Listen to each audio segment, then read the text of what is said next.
to the galaxy.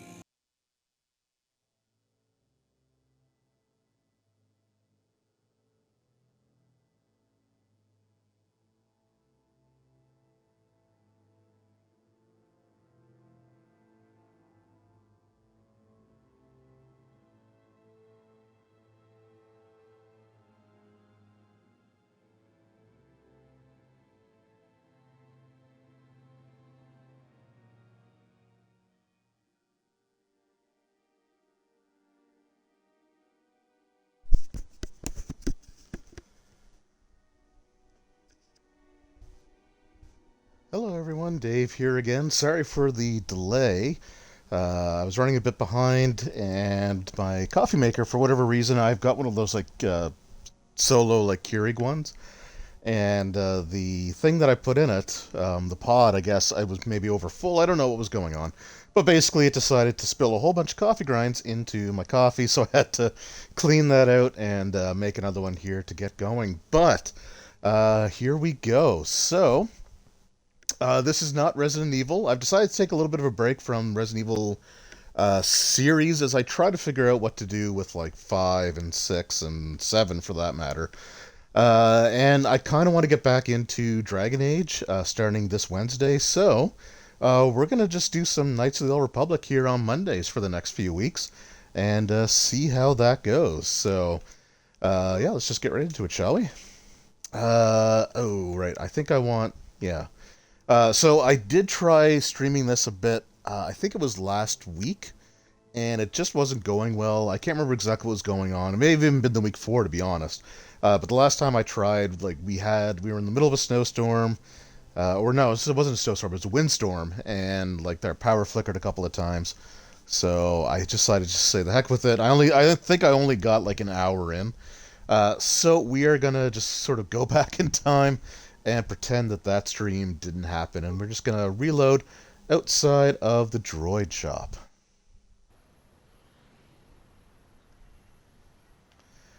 Alright, so what we're actually gonna do with this is, I think before I actually go to the droid, I need to go to the Zerka offices to get a hunting license. Now, we're not gonna actually do Tatooine on this first trip. It's something that I rarely ever do. It's just like the stuff here is kind of rough in terms of how much of a hurt it can put on you, especially with like we have to go up against like um the sand people and or sand raiders, whatever they're called, and they are brutal in this game. So especially early on. So I'm actually going to head to the Circa offices, whoops, and get the hunting license because I think super registration, droid shop. I think I got to turn around there. Okay, there we go. Yeah, because I think we need a hunting license in order to do some of the stuff that we want to do here. So, yeah, let's just go and take care of this first.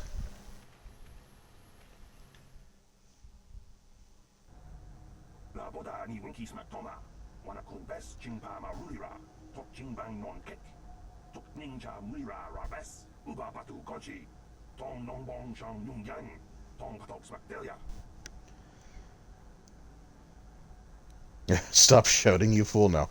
We are going light side, so we're going to be nice.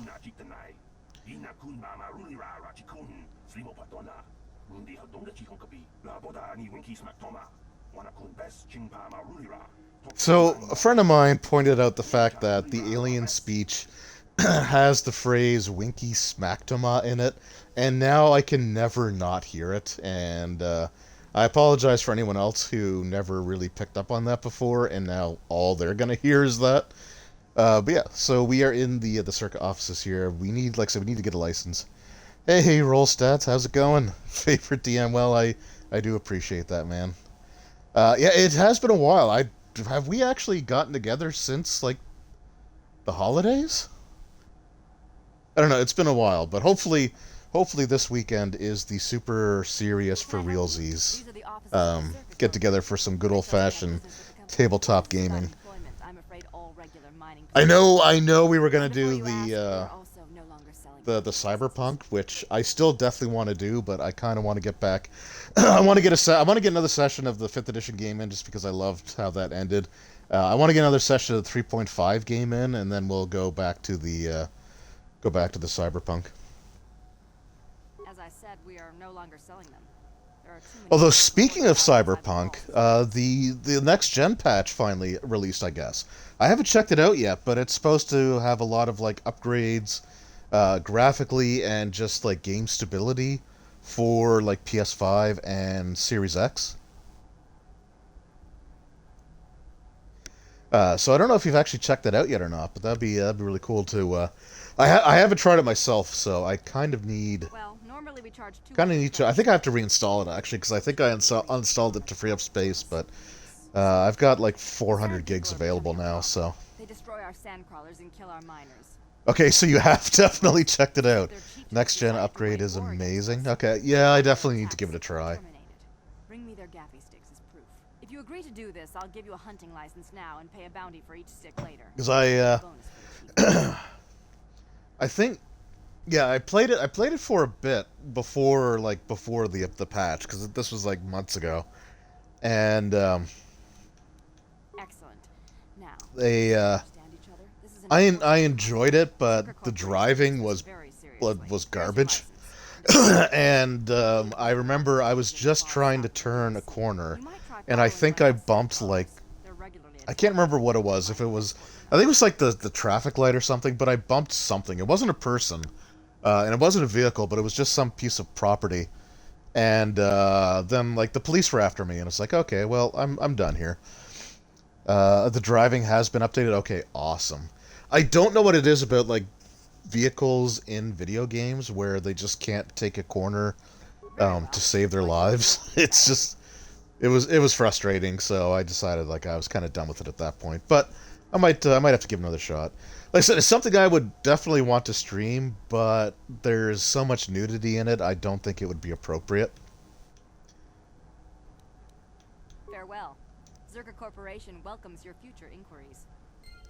New weapons, new content. Okay, yeah, I really got to check it out. I know it was hyped up quite a bit, and a lot of people said that it, was a huge, uh, like a huge update, and one that actually, I wouldn't say it made the game live up to its promises, but it definitely, people were starting to talk really good about it, which is the first time I've heard people say anything positive about that game, unfortunately, aside from yourself.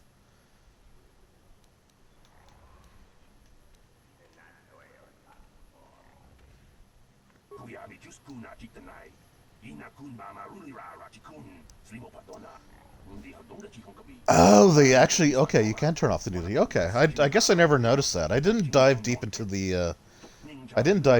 options.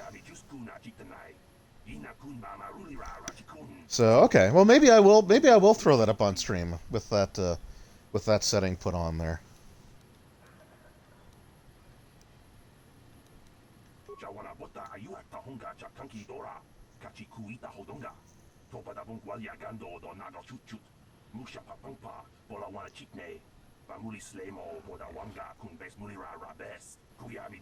I forget the character I was even playing. What his background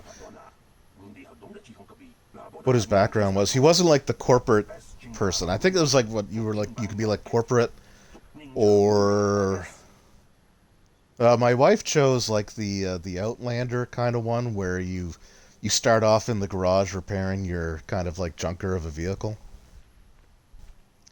And I was the third one, whatever the third one was. I honestly can't remember.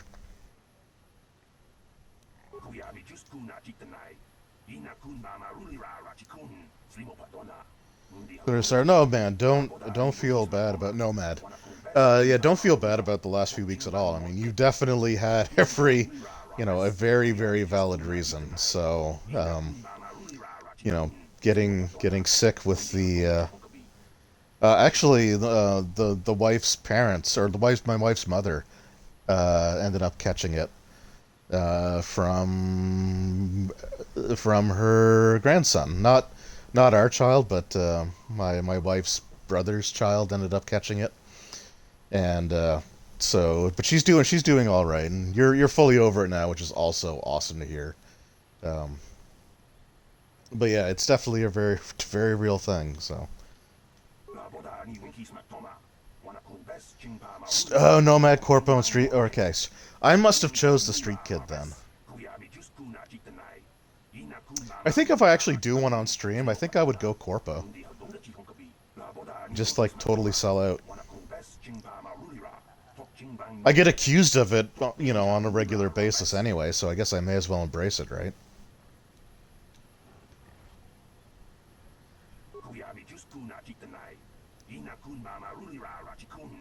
Yeah, yeah. Well, we got it from the schools too. Well, we did. I didn't. We didn't get it here at home, but they ended up getting it from the schools too. So it's a petri dish. So the child that ended up spreading it is in like primary. So like very like the I don't know if I think you call it kindergarten in the States, but primary is basically before grade one. It's sort of like that first year where you're just kind of getting used to the idea of being in school, sort of thing. So yeah, walking petri dishes. It's exactly what it is.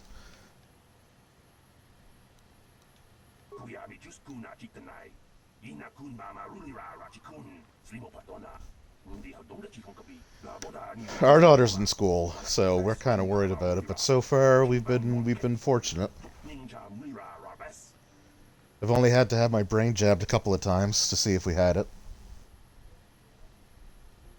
Third grade, just as bad. Yeah, our daughter's in grade 8, so we're kind of happy about that. They're a little bit. They're old enough to understand the seriousness of the situation. Not old enough to really be like making their own like decisions that along those lines, but old enough to sort of understand like the seriousness of it. So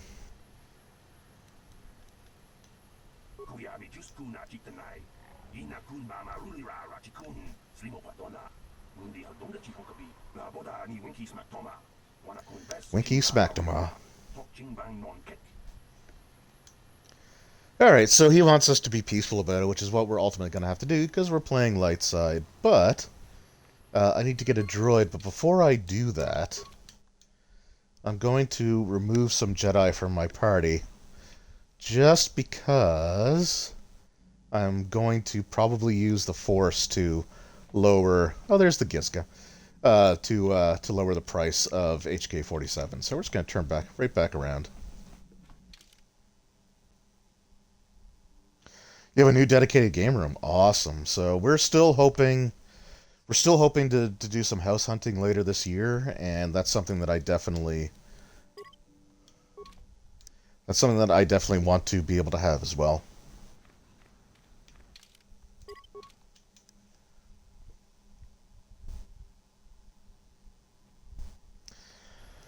Collecting books, especially specifically hardcovers, seems like a good idea until you have no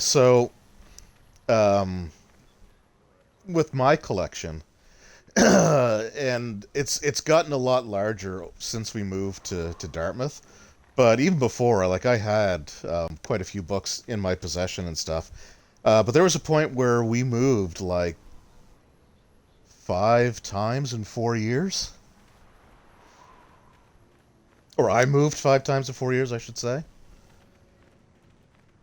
And it was not fun packing up all those books. And like even now, like our plan is essentially when we do get a house, which again will hopefully be this year, but our plan is to hire like a moving company. But like my books are something that I still 100% want to move myself. I don't want to trust them to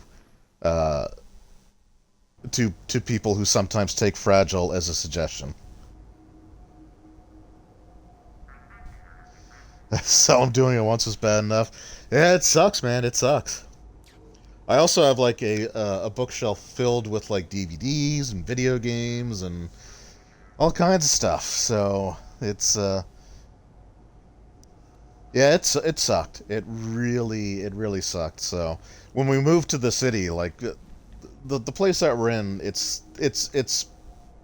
okay for what it is. It's not ideal for us, but it's okay for what it is. But when we moved here, I just said like I don't want to move again unless like we're moving into something permanent. So, all right. So we are in the droid shop, so it's time to negotiate for this happy little fellow over here. Can I actually talk to him before I buy him? What? Yes? Greeting. Hello to you, prospective purchaser. I am referred to as HK-47, a fully functional Science-Tech Corporation droid skilled in both combat and protocol functions. Query. Would you be so kind as to purchase this model from Yukalaka? It would serve my purposes to be removed from his ownership. Yeah. Answer. With the restraining bolt in place, I do not have access to my memory core. I suspect, however, by the fine quality of my manufacture, that they are a prestigious company indeed. I suspect I am of unique construction, or perhaps I was intended for a very specific customer. How I ended up here, I can hardly say. It is sufficient to say that I am a fully capable translator and cultural analyst, and I am also proficient in personal combat. Personal combat. Um, yeah, like so when we do go to move this time around, I'm really kind of dreading it. Because like my book collection has I wouldn't say that it's doubled, but it's increased significantly. So like, that's it's not going to be fun. But like I said, we're hoping that we'll have a place by the end of the year or early next year, and then we won't have to move like ever again. Explanation. I have been recently fitted with a restraining bolt, if you must know. With it in place, access to much of my memory core is restricted. Not to mention that the fool Ithorian might raise his asking price if he knew more, or make inquiries into my history. Neither outcome is beneficial to me. So this is HK-47. So when I was doing like my Dragon Age Origins playthrough, Shale was my favorite character in that party, and HK-47 is basically the Shale of Knights of the Old Republic, and just flat out like the best character, flat out the best character in the game, and I can't wait to have him here. Are we looking at? No, we are staying in the Maritime Provinces. We have to. We're not looking right now. We're still saving up so that we'll have our down payment money plus like a little bit extra banked up. I think we're kind of expecting to start, hopefully, looking in like in the summer. We definitely want to make sure that our daughter finishes the school year here because just because like we don't want to like move and then have her like start school for like a month and then go on to summer vacation. So I think we're basically hoping to start that around like the end of the school year kind of thing. But yeah, we are definitely planning on staying in the Maritime. We're staying in Nova Scotia, but we're not looking to live near the city anymore. Statement. Indeed, it is possible that the Ithorian placed the restraining bolt on me to prevent my return to a previous owner. It is also possible that the removal of the bolt will not restore memory functions. Without my memory, I do not know if I know the answer. Do not interpret this as a reduction of my worth, however. My capabilities are quite expansive. And honestly, with like the housing prices in Canada right now, even if we could move out of the Maritimes, I don't think we'd want to.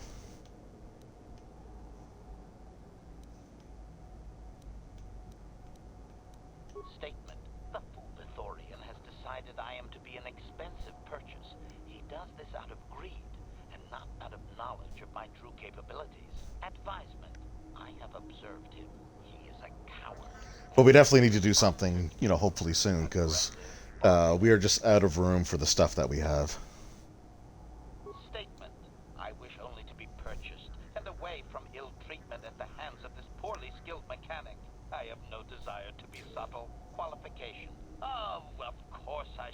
quite pleasant to you should you purchase me, please. Nope, she works remote. Yeah, her team is fully remote. So, I think she figured that, like, worst case scenario, might have to go into the office, like, every now and then for, like, a day or something like that, but it wouldn't be like every week.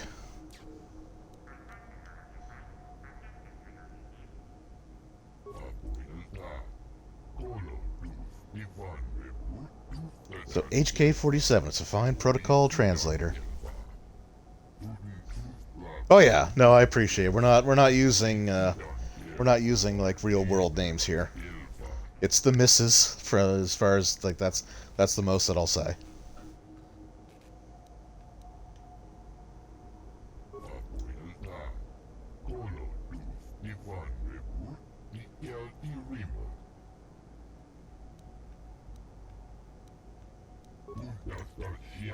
Yes, what does HK stand for?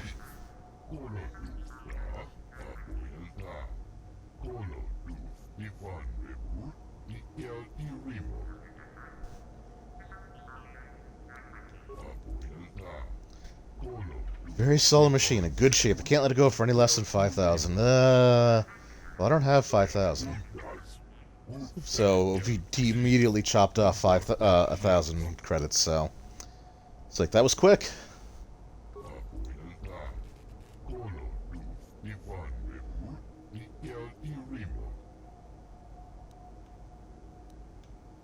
Perhaps I can convince you to drop the price even further.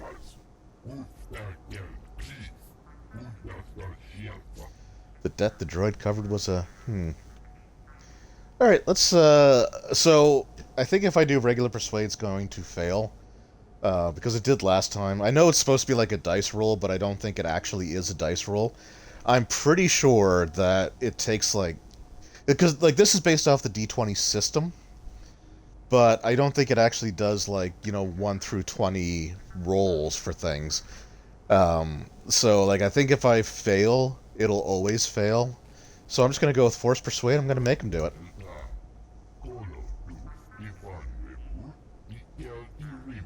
I am deserving.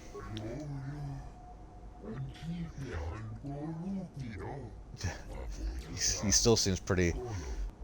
Alright. You don't think it's telling? Yeah, HK, he's interesting. Oh, actually, he might have repair parts.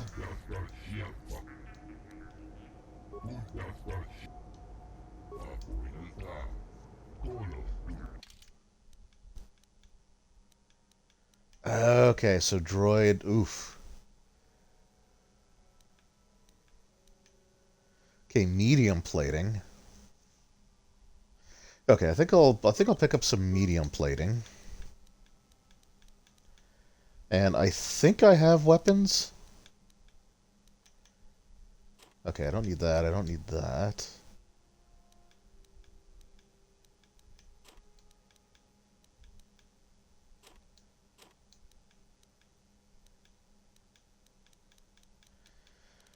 Oh, I don't have much in terms of weapons. Okay, whoops.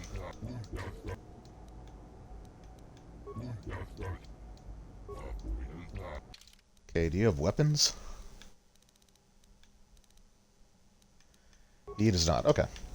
Well, I've got something I can give. Nothing. I wasn't talking to you. Your choice. I'm here if you want something done right. Oh, actually, Canderous, you need... Because you're just wearing regular clothing, so we're going to put that on you, and... we'll give you that.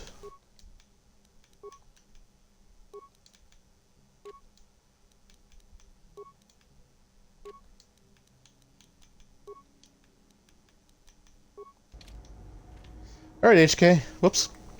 What? Yeah, what do you want? Okay, no, stop it. Your choice. There we go. Statement. I see you have purchased me, Master. I find this a satisfactory arrangement. My restraining bolt... You would find it more satisfactory if I were playing Darkseid. Am I to accompany you Kill something for me. Indeed, I am most eager to engage in some unadulterated violence. At your command, of course, Master. Statement. I will enter into your service now, Master. I am certain you will make adequate use of my primary functions. My gears are practically quivering with anticipation. I love you, HK-47. You are the best of us. Okay, so... so like normally droids don't have like light side or dark side. So like our little maintenance droid here, T3M3 or T3M4, he's just like this sort of gray neutral background, right? We've got other characters that are light side. Canderous is obviously, you know, as a Mandalorian mercenary, he's pretty dark side. But then HK is a droid that's also like just super dark side, and I'm sure that's not going to come back in any way, shape, or form.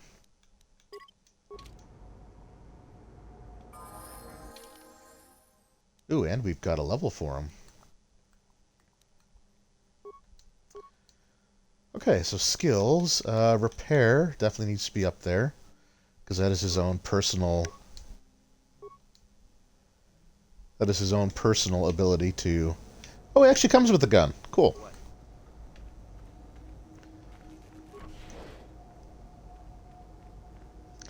Unadulterated violence sounds splendid. Yeah, so like I said, Mr. Roll Stats, if you like Shale, HK-47 is going to be right up there with her because, yeah, HK is just awesome. Shale is basically the Dragon Age version of HK-47, like in almost every regards, and like in the best possible way. But with that, we are actually going to depart Tatooine for now. We'll come back later. And we'll also start talking to some of our party members. Oh yeah, when we landed here, we got a crate of these Gizka, which basically, like, the crate broke open. And these things are kind of like the Star Wars version of Tribbles. So we can, if we pick it up, it'll, like, wriggle out of our hands. We can pet it. And it kind of likes it. You scratch the little critter behind its nubs that pass for ears, and it coos enthusiastically in response. HK-47 is the droid you're looking for. You're goddamn right it is. But we can also, just with these little Gizka, we can also, play a game. You play a game of peekaboo with the little creature hiding your face behind your hands and startling each time that you appear. Aw, okay. I'm not gonna hurt that one. Oh, I made it sad. But this one here, we can just, you can just kill it. The fragile creature's neck is easily wrung. Strangely enough, another Gizka shows itself a moment later, crawling out from between two panels. So you can't get rid of them, at all, like normally. But we are going to go somewhere where we might be able to deal with them. But in the meantime, let's actually talk to some of our party members. Yeah, what do you want? I was one of the best youth warriors in the clan Ordo in my time. No one before me had mastered the power of our basilisk war droids as quickly as I had. Except Mandalore himself, of course. In those days, we were sweeping across the Outer Rim, destroying all who fought us. Young Mandalores would prove themselves in real combat with unknown opponents above 1,000 worlds. Each brought back stories of his achievements.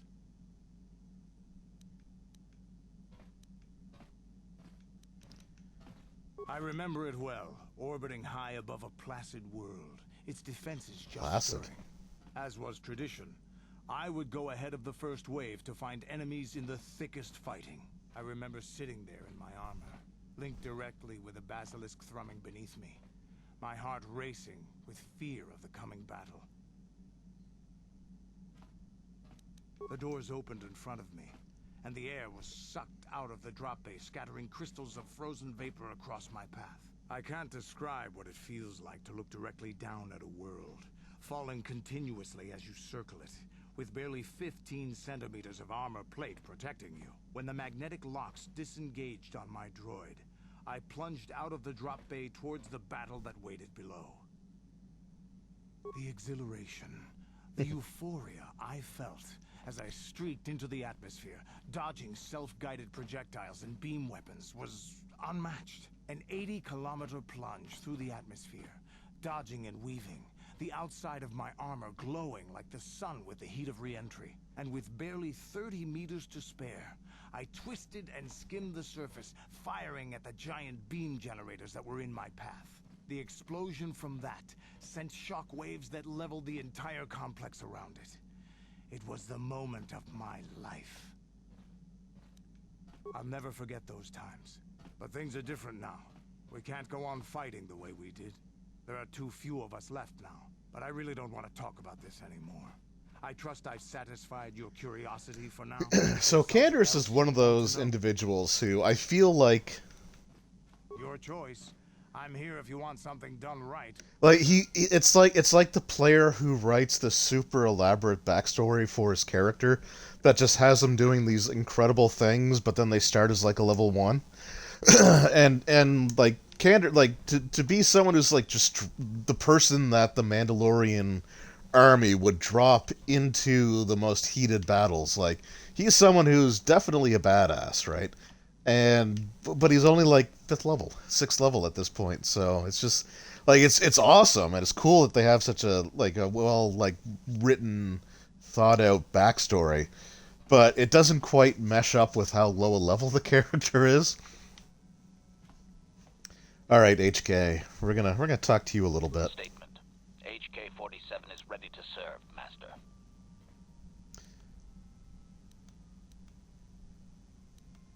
Is there anything you can? Do you know anything about these Gizka? Statement. I have little knowledge of that to impart, Master. Oh, well, Statement. I didn't realize that would end the HK-47 is ready dialogue. to Holy serve, crap! Master. You don't have to call me Master. Don't I? I was under the assumption that organic meatbags such as yourself enjoyed such forms of address. I'm sorry, what? Attraction. Did I say that out loud? I apologize, Master.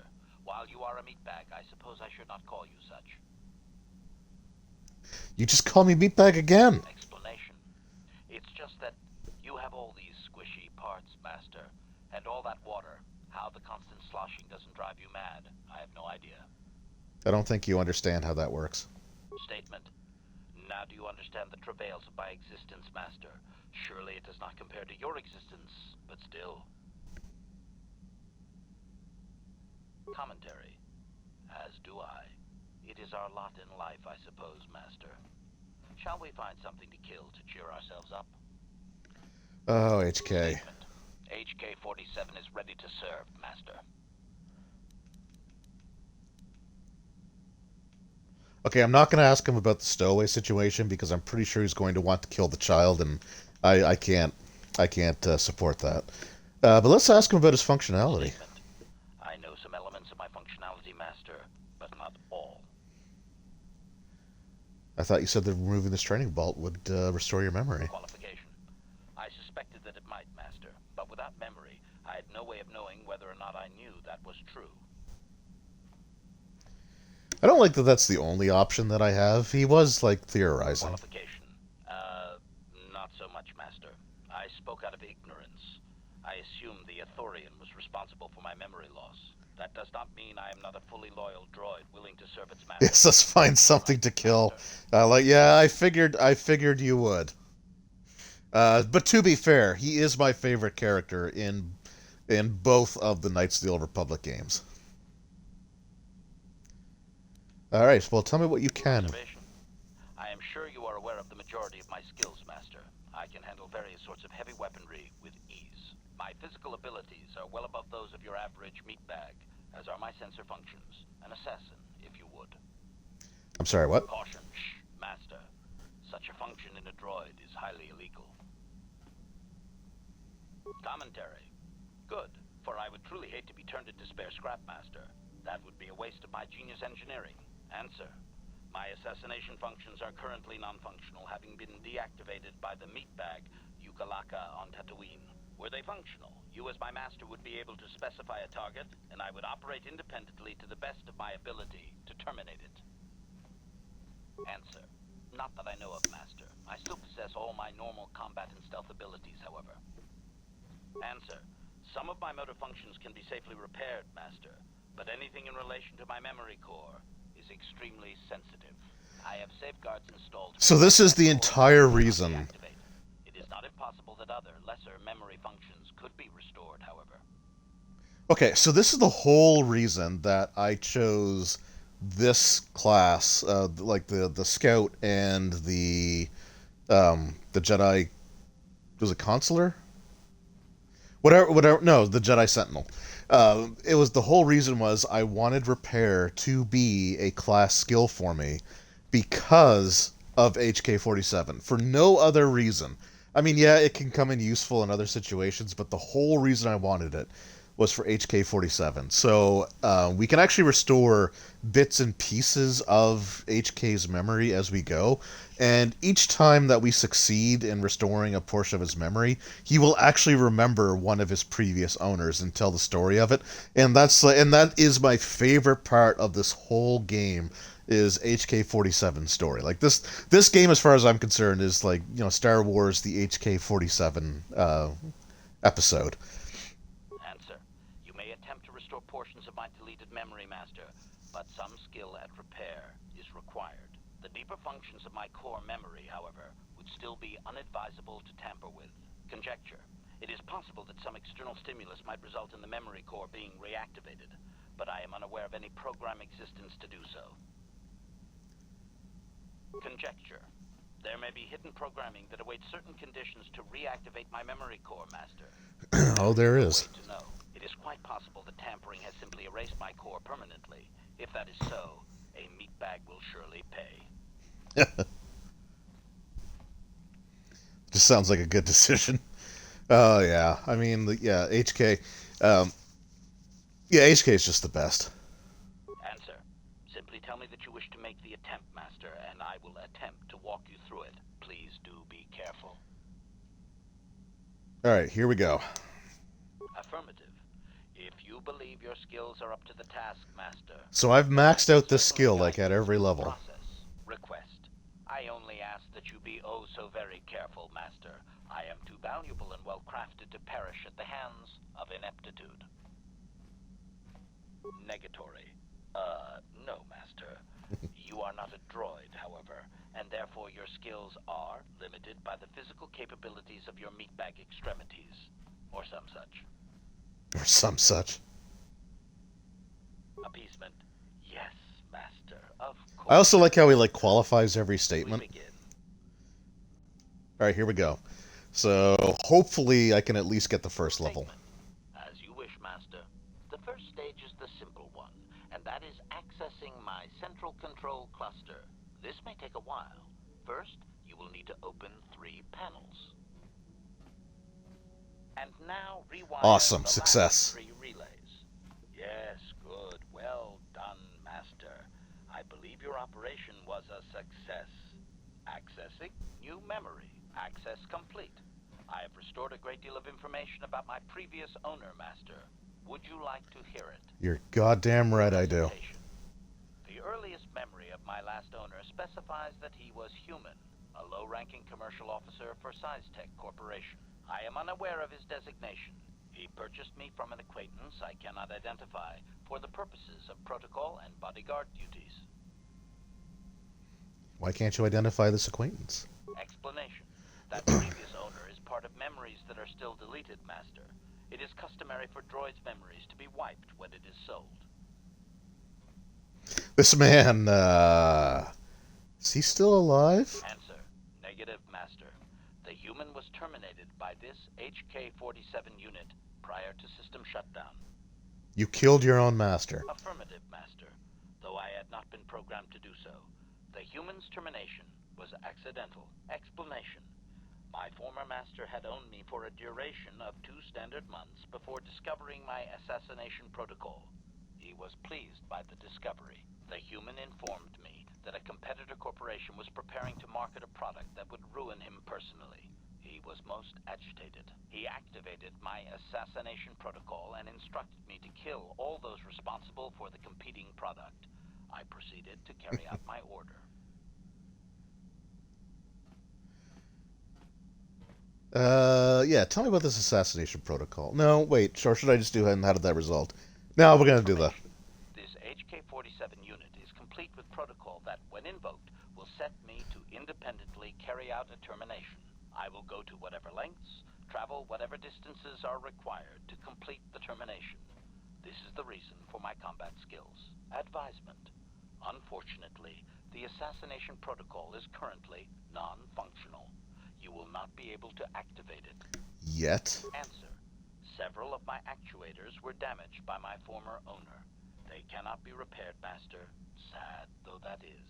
My former master was unaware of this, but the competitor was in fact an arm of SciTech Corporation, my master's own employer. It did not take long for my master to realize his mistake. By then, I had already terminated 104 corporate officers. Jesus. So he set you upon his own company. Observation. While it may have been unintentional, my master's wording of his orders left little room for me. SciTech was responsible for the product, after all. I do not know why my master was so upset, really. He was an officer of SciTech and a potential target, but I cannot terminate my own master. I would assume that being the sole officer remaining, he would surely be promoted. Instead, however, the human chose to go insane with rage and attack me. And that's when you killed him? Objection? Naturally not, Master. As I said, I am incapable of purposefully terminating my owner. That would not be allowed. My master was not a smart man, however. While he was screaming and stabbing me with a writing utensil, he managed to pierce one of my actuators. The resulting shock terminated him and sadly destroyed my assassination protocol. Pure luck on his part, I suspect. I don't think he was as lucky as you think. So you destroyed his life and killed him, basically. Yeah. Observation. Effectively, yes. This is a most pleasing memory, Master. Thank you for recovering it. I shut down immediately whenever my master dies.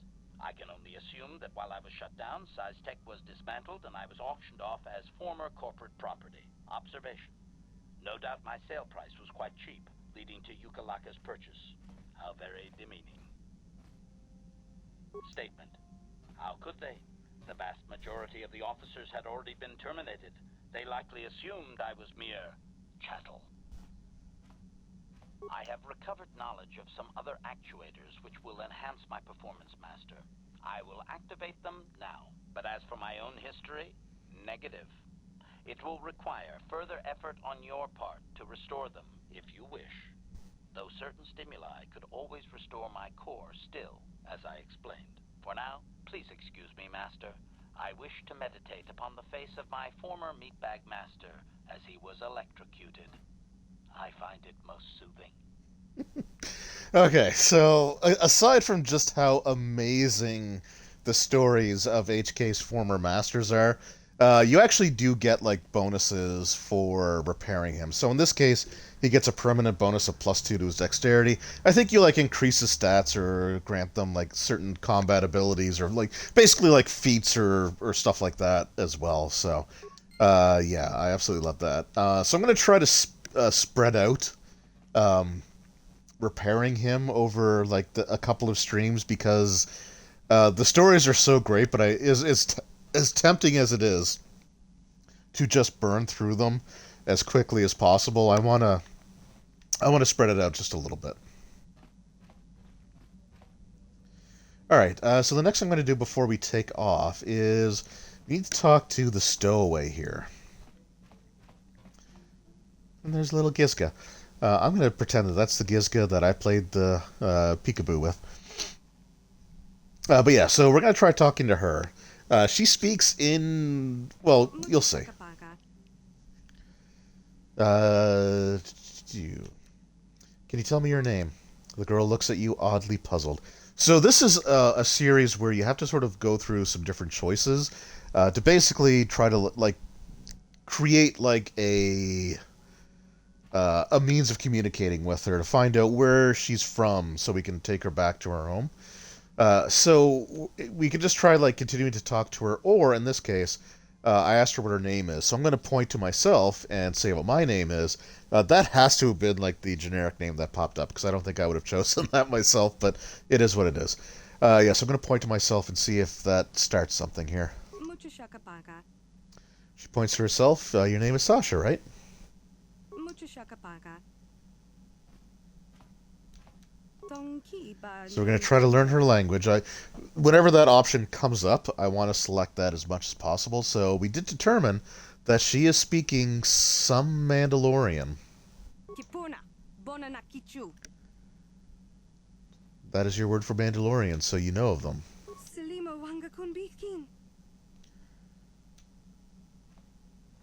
So I can understand Mandalorian, but her words are all jumbled. How did you get on the ship?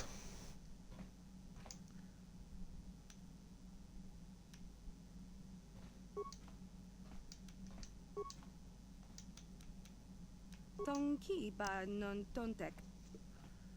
Alright, I have to keep doing this a little bit here. Tonki ba non tontek. Tonki ba non tontek. Okay, so the panel. Kipuna. Bonanakichu. Kipuna. Bonanakichu. Tonki ba non tontek. Tong abuk shami no nok. Mucho shakapaka. Tong abuk shami no nok. So this, yeah, I remember this took me a while the first time. Tong ki ba non tontek. Tong abuk shami no nok. Tong abuk shami no nok. So you're hiding. Tong ki ba non tontek.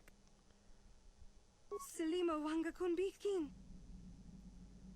Mucho shakapaka. Mucho shakapaka. Tong abuk shami no nok. Mucho shakapaka. I think I may have walked myself into a dead end here. Mucho shakapaka. Mucho shakapaka. Tong abuk shami no nok. Mucho shakapaka. Selima wanga kunbitkin. Mucho shakapaka. Okay, yeah, so this kind of sucks because I did, when I did like the 1 hour stream, I was actually able to like get through all of the dialogue with her. Mucho shakapaka. And I don't think I made any different choices, but...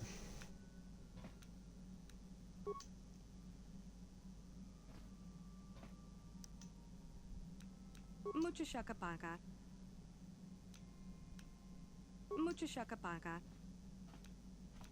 Selima God wanga. damn, alright. Mucho shakapaka. Mucho shakapaka. Mucho shakapaka. Mucho shakapaka.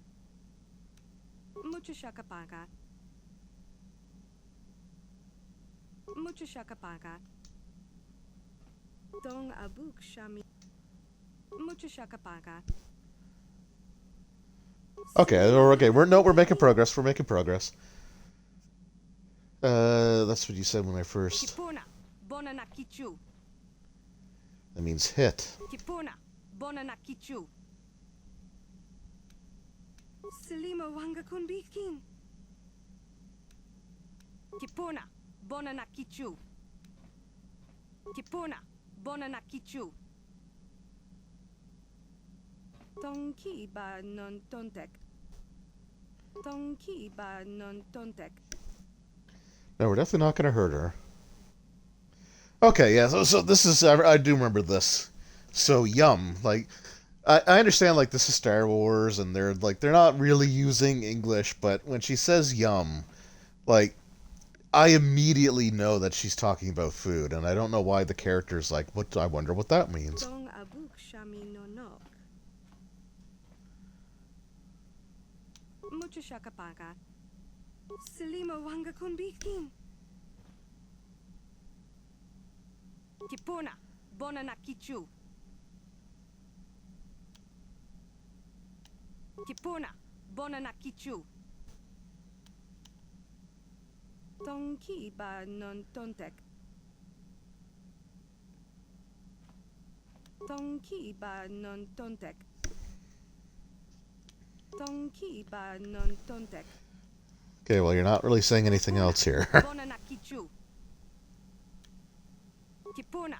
Bonanak. Oh, damn it. Okay. Oh, wait. Oh, maybe we are. Bonanakichu. Tonki ba non tontek. Mucho shakapaka.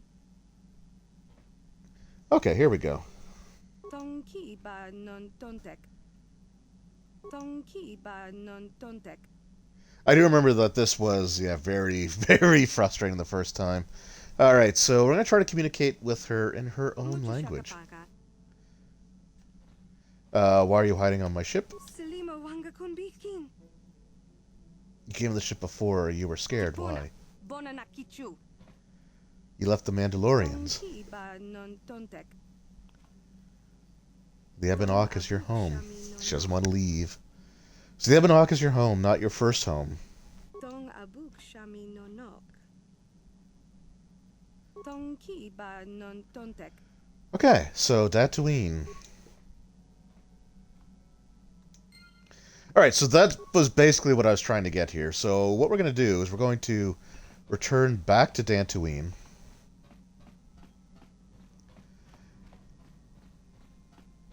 And then from there, we're going to pick another planet to go to. So galaxy map. Manon, I think, is the first planet I usually end up doing.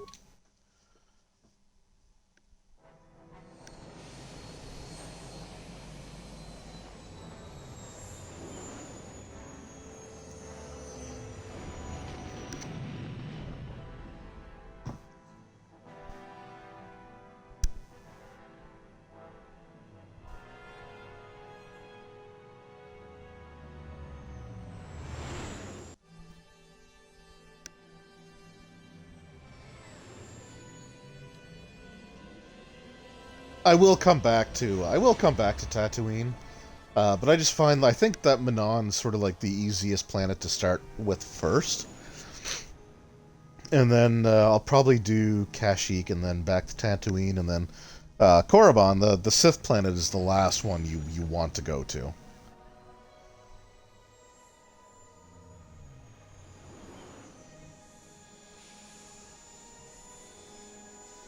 And I know it looks a little primitive now by like today's standards, but those like cutscenes of taking off of the planet and landing back down, like those were incredible back when this came out in like 2002, 2003.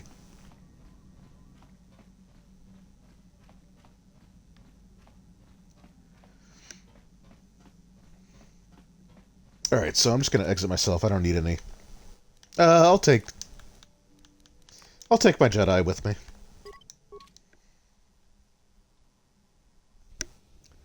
So they can watch me do something nice.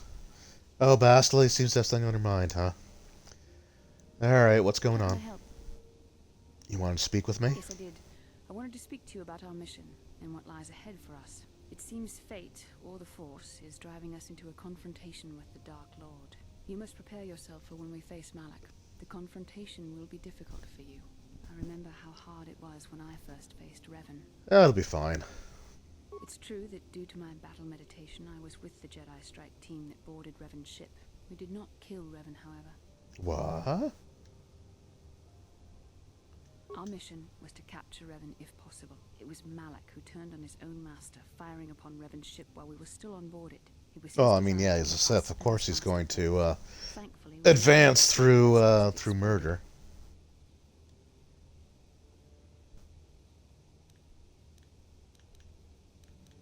As I said, we were there to capture Revan alive. The Jedi do not believe in killing their prisoners. No one deserves execution, no matter what their crimes. Remember, Hi, little floaty droid. Revan and Malak were once great Jedi, heroes in every sense of the word. They demonstrate the danger of the dark side to us all. I'm sorry, we really shouldn't speak of this anymore. The memory of my confrontation with Revan is painful. Let's return to the mission, please. Okie dokes.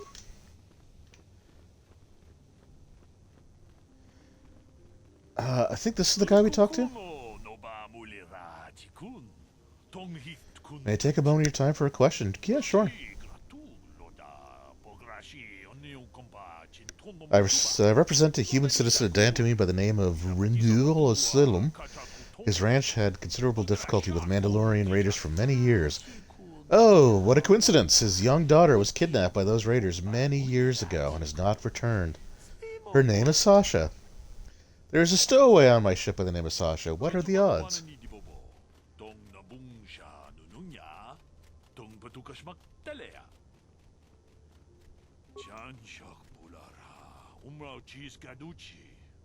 I'm a Jedi! Strange humans.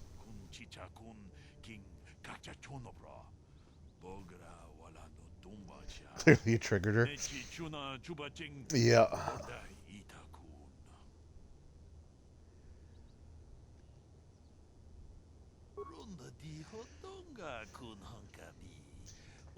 Yeah, so, yeah, Basil is kind of traumatized by that experience, and a lot of characters seem to be traumatized, actually, because, what's his name? Karth, like, he's super cranky. I don't remember him being as, like, whiny and like, just as, he reminds me a lot of Anders, and that's not a good thing. Dragon Age 2 Anders, not Dragon Age Awakening Anders. Dragon Age Awakening Anders was awesome. Dragon Age 2 Anders was ridiculous.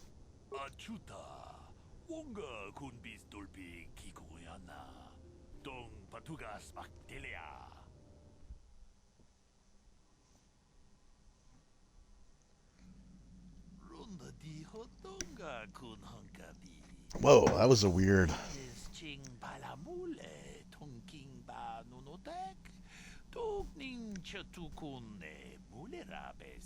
Mucho shakapaga. Tolpa da pongwale gando nangugu chuchut. Kavadum ku pelio botenya. Bonanai kuchu. Hawaga Kipuna. Bonana kichu. takom justach miki grabal mogo. Kachi ita hodunga. Tong abuk shami nonok. Just go, I've had enough of this. No, we're not gonna... Can't do that. Why do you call me sentient? That's weird. We're all sentient.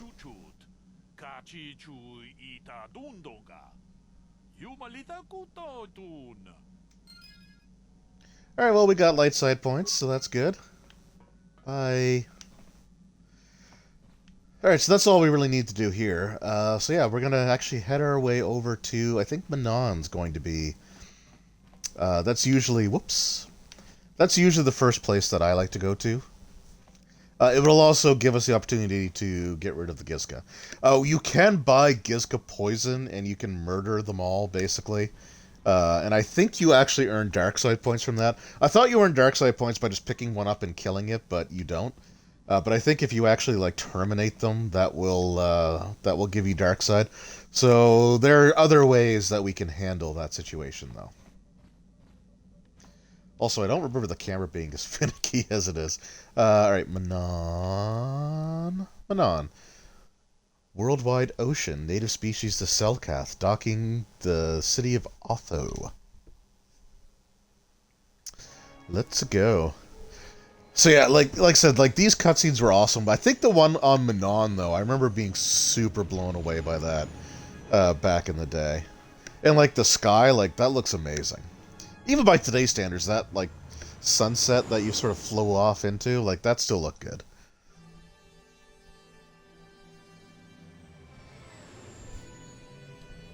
HK will be pleased with that choice. He would, yes. It's kind of rough having HK in your party as a light side character. When you're playing dark side, HK is the best to have. Like, he's the best anyway, but he is awesome on dark side. So whenever I get around to doing another playthrough of this on dark side, okay, I don't like when it freezes up like that. When I do like an actual dark side run, HK is going to be, well, he's going to be in my party in both games. Like, let's be serious here. But yeah, like the rippling of the water, the way that the city looks. Like this is the best cutscene in my opinion in the entire game, and it looks so good. Like even almost 20 years later, like that still looks good.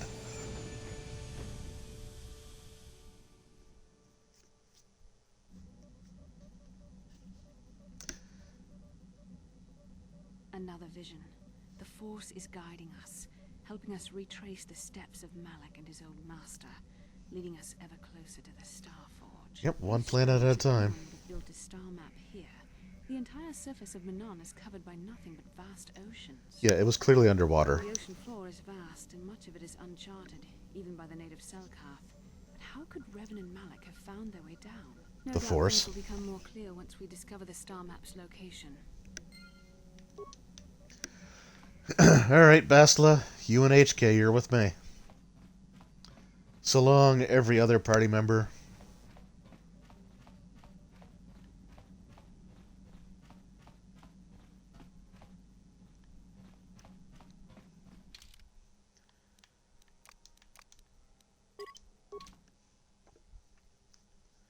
There, she's light side, he's dark side. It balances out, right?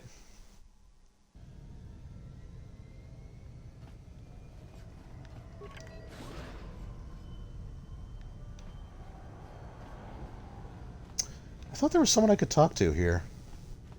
Maybe it's when I come through this one? You Republic people are so pathetic, Huh. sitting around groveling at the table. Maybe this isn't the planet where I get rid of the Gizka. To give you. It makes me sick. The senators work for the good of the whole galaxy, not for individual gain. Ha! Oh, Don't make me excellent laugh, delivery. gutless sip. It's the destiny of Whoa! private fools like you to be ruled over by the strong, like we sit. I mean, I know that the English language like has changed over time, but Just try it's weird hearing the term simp in a 20-year-old game.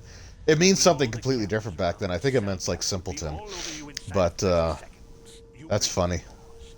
You pay the price, Republic scout. Opposites attract. I can see that you're not man enough. That's why I love HK-47 as much as I do. Even if I'm doing light side. Feel free to come He's by still my our boy. here. We have many, many ways to fulfill your wish. That guy sounds like a dick. Yeah, what are you... Oh, I apologize, Master Jedi. I should not have been rude. Yes, no, you should not have. No, really, I should apologize. I should try to control myself, as you Jedi do. Is there That's right. anything I can We are help you with? perfection.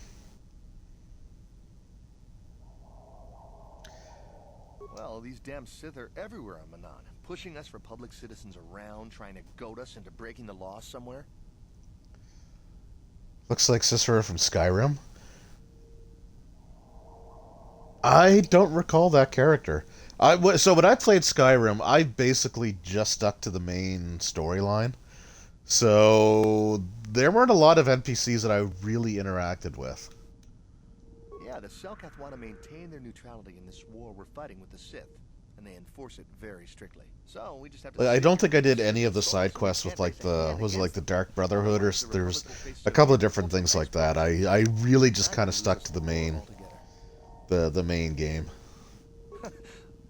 You're joking, right? I'm sorry, but everyone knows what KOTOR is. It's the most powerful healing agent in the galaxy.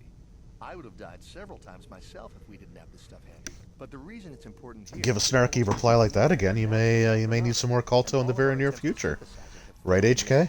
So, we sit here on the surface, the Selkath harvesting what KOTOR bubbles up from the bottom of the ocean, and we buy it from them. Well, us and the Sith, of course. The Selkath don't want to play favorites. Damn Neutronians. Have we reached a beige alert?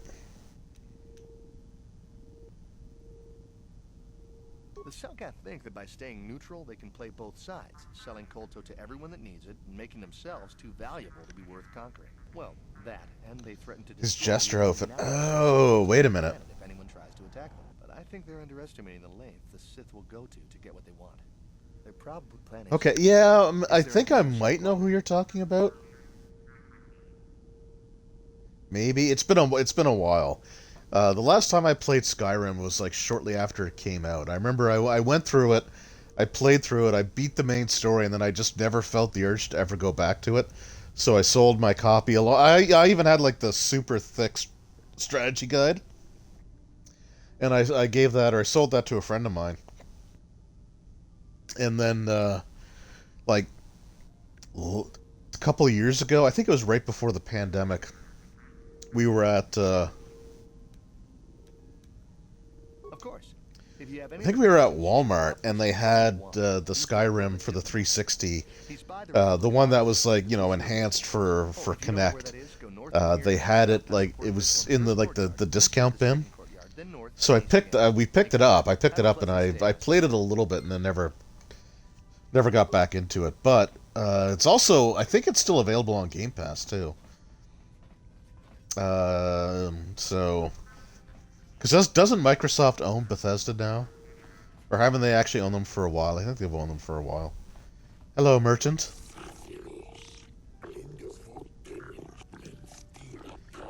Oh, that sounds really gross. I don't want to talk to you.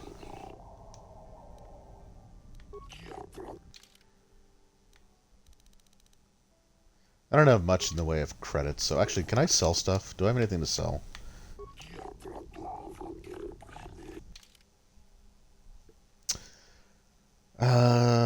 Sell list.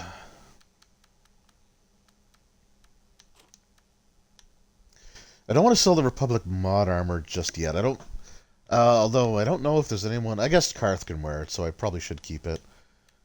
The crystals... No, I really don't have much to sell here, do I?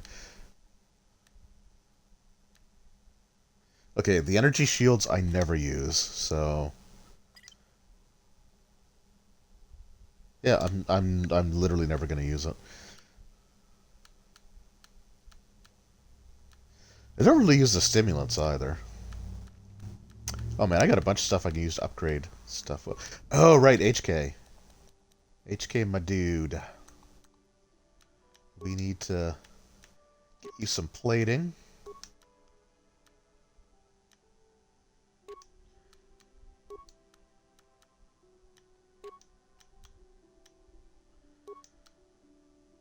Sure.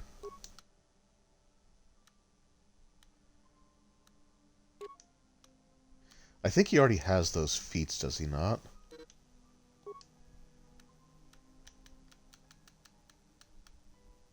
Maybe he doesn't. Okay, hold on.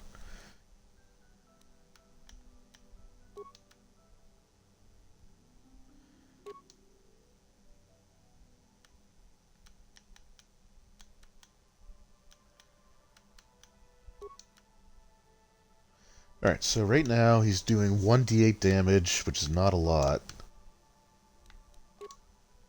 1d10, it's better. The Sith pistol is only 3 to 6, so that's even worse. They bought Bethesda. Yeah, okay, so yeah, Bethesda. Did the Activision Blizzard thing actually go through, or I thought there was something about that where the sale was like denied or something like that, or am I just completely misremembering that? Sure. Because I thought there was something where it was sort of like blocked.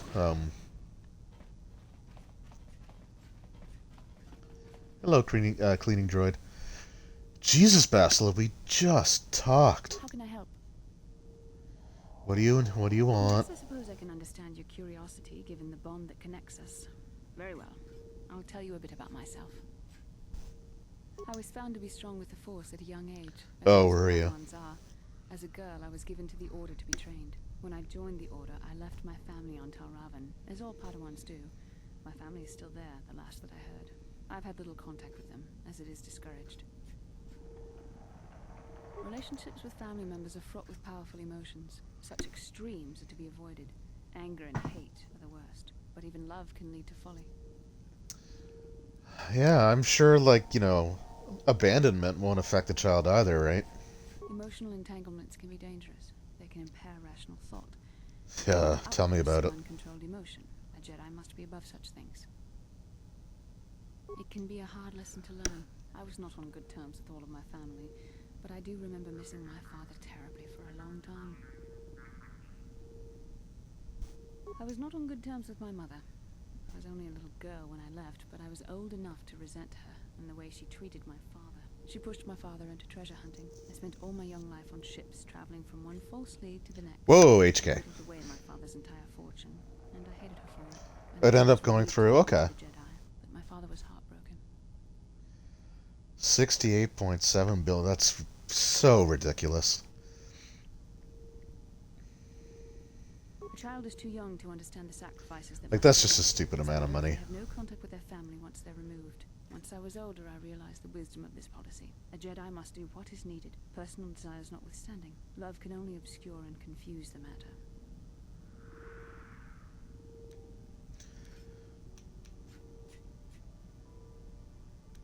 Even a Jedi cannot always control the feelings of the heart. We must do our best to guard against it, no matter what the cost. But some sacrifices are harder than others.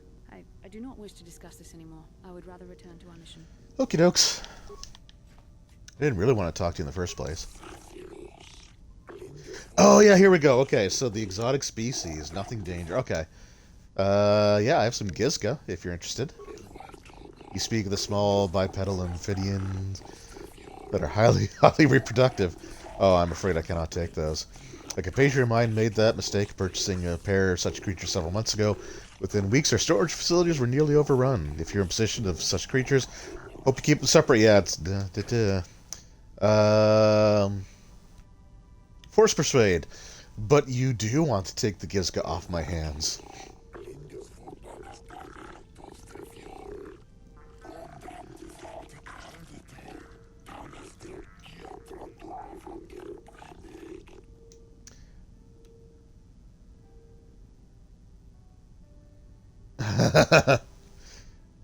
I was hoping to sell them. How about we just call it even? I'm not going to abuse the Force too much. I am playing light side here after all.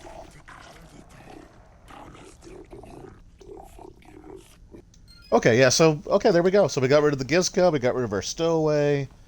We're doing good.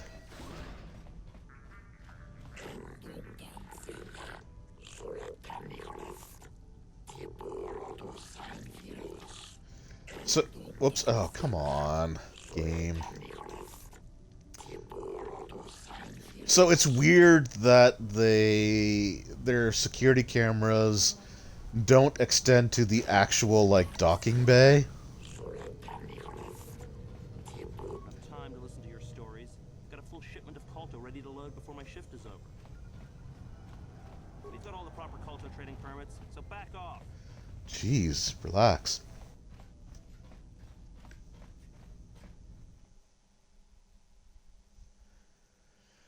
Yeah, I remember, like, with the Activision Blizzard stuff, like, because, like, the Bethesda thing, and I think Sony ended up buying one of the, like, developers too, and everybody was, like, going crazy trying to speculate, like, who was going to buy what next, and it's, like, just, ugh. Like, I think everyone wanted Nintendo to buy Konami. Hello. Nothing. Who are you? No, we're not playing Pazak.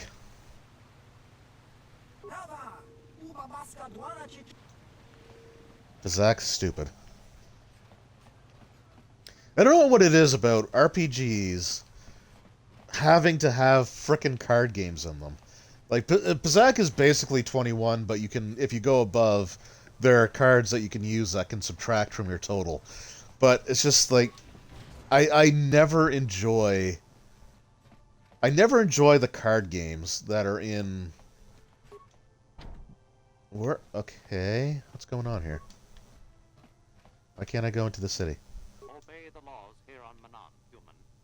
Well, I want to. No problem. Didn't work.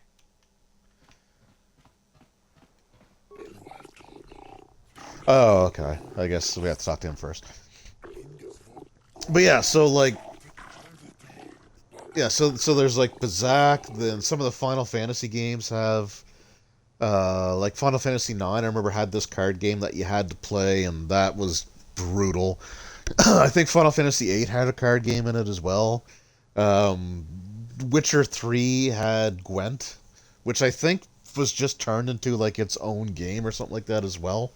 It's just, but I've never enjoyed any of them. I don't know, like, and I've seen people like talk about how much they love those games, and they'll just play the card game within the RPG, and that's like their main focus.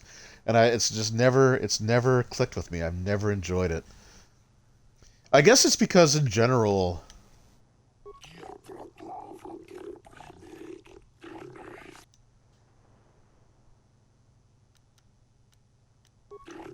yeah, we're not doing that. I think it's just because generally I like. It's not a thing to be trifled with. Oh, Bastila, grow up. To use it frivolously, and you may find yourself straying down the dark path. I'm cheap. I'm not evil.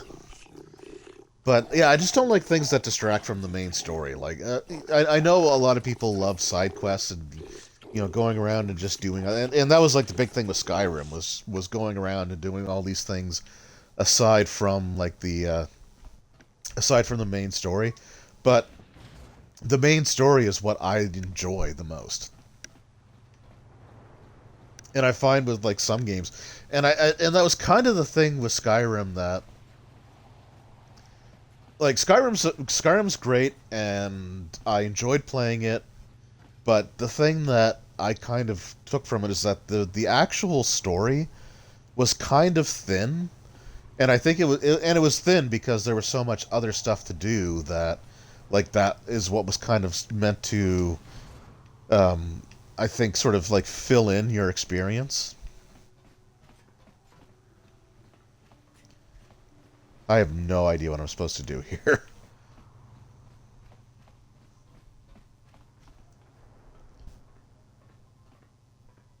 Oh yeah, I forgot the Mordenkainen's monsters of the. So the Beholder wasn't in there. um, they had like the Death Kiss Beholder, but I don't think I did a flip through of it. But I don't think they had like any actual like other beholders in that book. Although if they do redesign them, I think that would be great, because the 5th edition beholder sucks. I don't know why. I don't know why they made like the eye rays random and all that stuff. It just sucked. Like I when I run a beholder, I change the way that they operate. I also have them make attack rolls instead of like you just succeed, or they just hit and then you make the saving throw. I kind of like the way that they were done in, I think it was 3rd edition or even 4th edition. They had like attack bonuses, and then when you were hit with something, you could save for partial damage.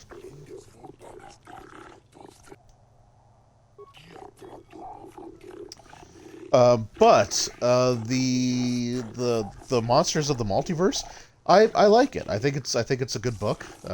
It's basically recompiling stuff from Volo's and Mordenkainen's. But like the changes to the spellcasters, I actually don't mind. I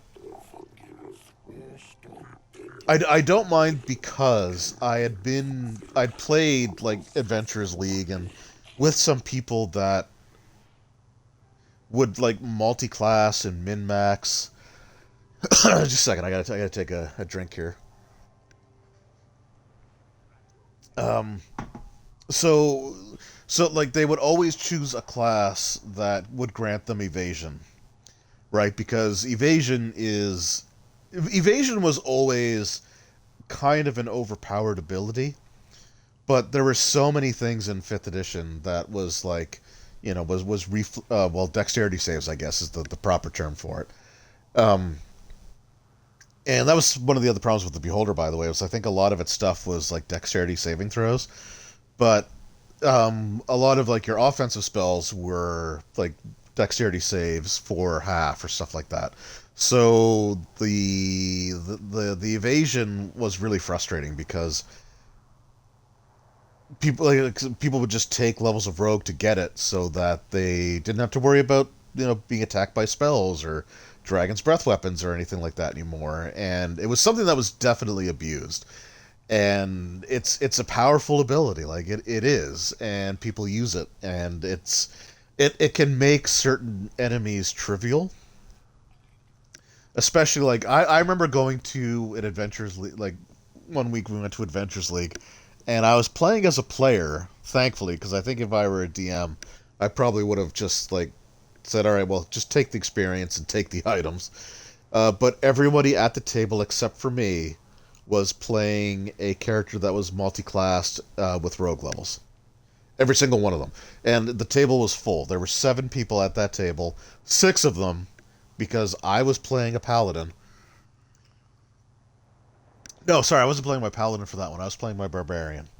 But everyone was playing a character that had enough levels of rogue to get evasion.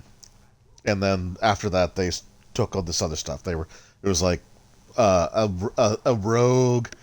It was like a rogue warlock. There was a rogue. I think it was rogue fighter. And I think the fighter was like the champion fighter to get the expanded critical threat. So a lot of the things in Monsters of the Multiverse, they turned a lot of like the offensive spells that a lot of like spellcasting NPCs or creatures that had spellcasting slots, they replaced them with abilities that are just a single target like hit and it does like a bunch of damage.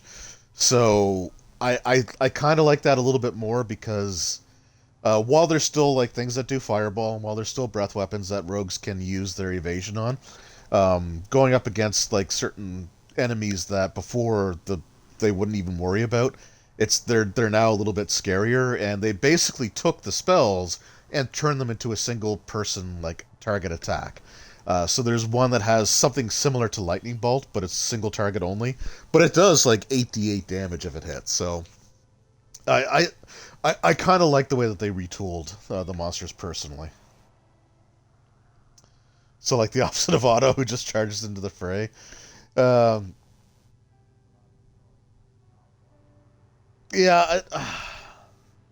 I don't know. Like I don't think I could ever go back to Adventures League.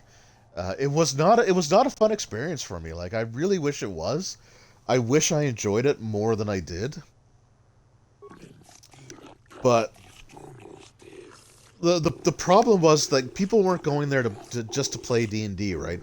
They were going there to get the stuff that they needed to min-max their characters. In fact, the adventure that we went through was one that they had run several times. Because it had an item that people wanted. In fact, they actually ran... I don't think that... I can't remember if you were... I don't think they ran the adventure like...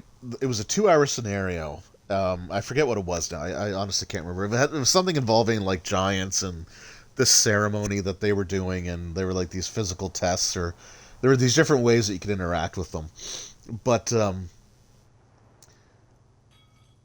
I don't think they ran it like twice in the same day for people to get like the item, but I know that they ran that same scenario every week for like at least a couple months.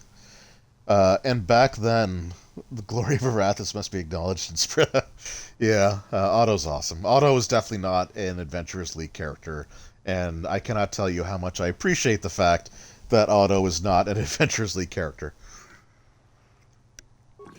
But back then, with Adventurers League, like, if there was a magic item in the rewards at the end of the scenario, it was a single copy.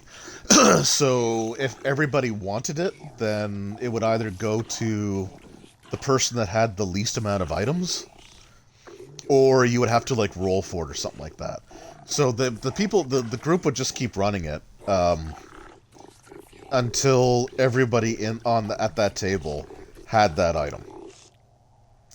And I remember it was at Halcon. This is a different situation than the one I was talking about at first. But at Halcon, there was like a con-specific scenario that they were running. And a lot of people, I remember, were kind of ticked off because one of the players It was like a tier 3 or tier 4 scenario, which was like it was like up to, I think it was like 15th or 16th level, so you had to have like a really high level character. But I remember a lot of people were kind of ticked off because somebody showed up to play this scenario, which was con specific, and it had an item. The item wasn't con specific, but the scenario was. But the scenario had the item. But somebody had shown up, and they were normally a DM at Adventures League sessions. So what as a DM you would earn the experience points that everybody else earned, right? But you would basically get to bank them, and then you could apply them to whichever character that you wanted. So this person had saved up their DM's experience, and they basically pumped it all into a single character that they made from scratch that ended up being like within the range that they were doing. So I think it was tier 3, because tier 3 was like levels 11 through 15.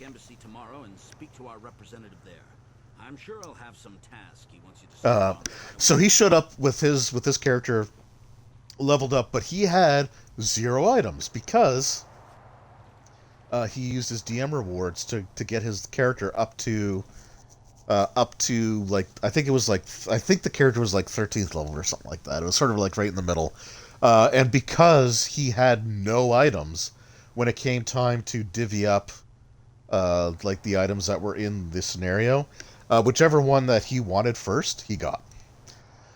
And I think he actually walked away with multiple items because when it came time to choose like the next magic item, he still had less than everybody else at the table.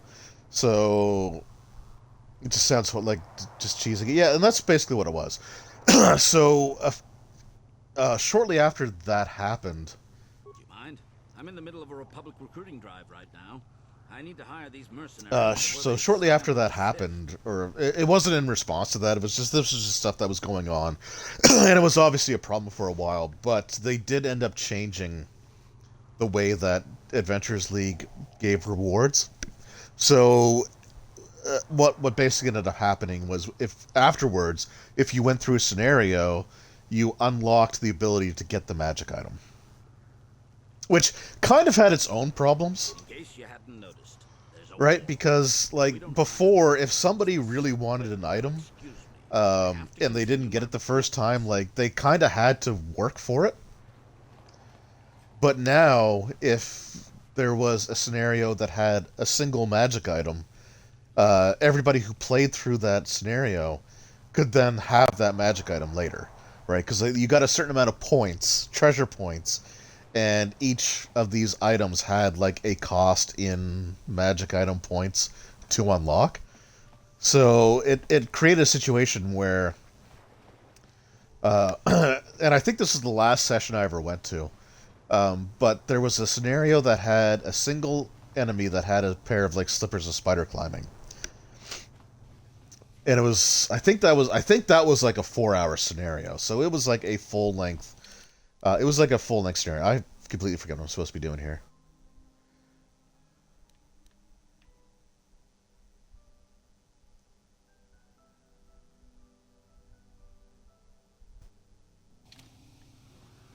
I need to talk to people somewhere. Yeah, so a single enemy had these slippers of spider climbing. I'm in the middle of a Republic And the players at the table, they played through the scenario, and then every single one of them used their treasure points to unlock slippers of spider climbing. I don't know if you've got what we're looking for. So like I just had I asked the question. It's like, so wait, so 6 people play through the scenario where one person had slippers of spider climbing, but at the end of the scenario, all 6 people have that item. It's like, so why not just give that one magic item to every enemy in the game, right, in the scenario? Because like it's something that you can use pretty strategically, and then sure enough, the next time people got together, everybody was using slippers of spider climbing, and they would always just climb up on the walls and use like ranged weapons or thrown weapons or spells, and they would try to avoid melee. And I was just like, I hated Adventures League. I hated it. I did not have any fun whatsoever. I'm in the middle. I don't know if you've got this. Okay, the Republican. Okay, the Republican embassy. Continue my recruitments. Yeah, I don't know. Like, I mean, I'll give Wizards of the Coast credit because they were definitely trying to fix. They were definitely trying to fix the problem, but I don't think they came up with the best possible solution.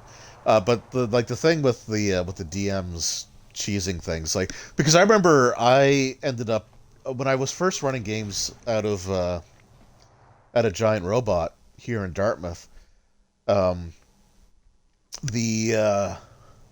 was running Adventures League. I was using like the hardcover books, but I was technically using like Adventures League because like the store was running like Wizards events through like Magic the Gathering, stuff like that. So the more events that they ran there could contribute to the store, like achieving a certain level, I guess, of a certain level where they would get like better stuff sent to them to do events with or something like that. And I had earned up a ton of experience points, and I felt bad when I went to a game somewhere else with a 5th level character. And I didn't even use all the experience that I had, but I felt I didn't feel right about using a tier 2 character when that character had never been played before. But obviously I was kind of alone in that because there were people that they would show up to games with a near max level character just so they could get like with no items, just so that they could cheat the system. And I don't know. I did not enjoy it. I remember liking Pathfinder Society a little bit more. The way that they did it. I can't remember how they did it now, which kind of sucks because I do have Pathfinder Society scenarios that get sent to me. But I remember, I can't remember exactly how they did it, but I remember that I thought that was the better way to do it.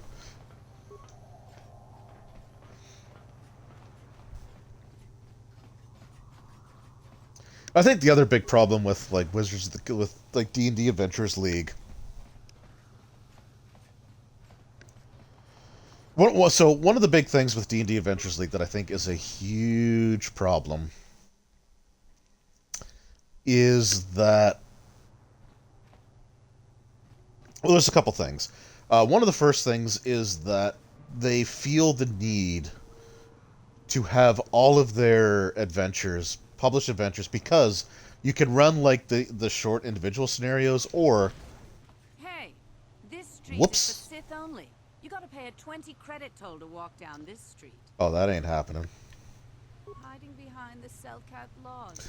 Um, Public cowards. Yeah, because like they want every book to be able to be run at Adventures League, and they know that like Tier 1 and Tier 2 is their most used or the most commonly run range of levels, so basically level 1 through level 10. It's essentially meant that every adventure book that's come out, for the most part, has been designed for Tier 1 and Tier 2 play. So that if you're running an Adventures League, the target, like the most commonly run tiers will be able to do the adventure. So it's led to things like Waterdeep Dragon Heist, where the scenario doesn't match the level range. And like the villains don't match the level range, but they have to design it for like Tier 1 or Tier 2, because that's the most commonly run stuff at Adventures League. Like, I think that was a big problem with it.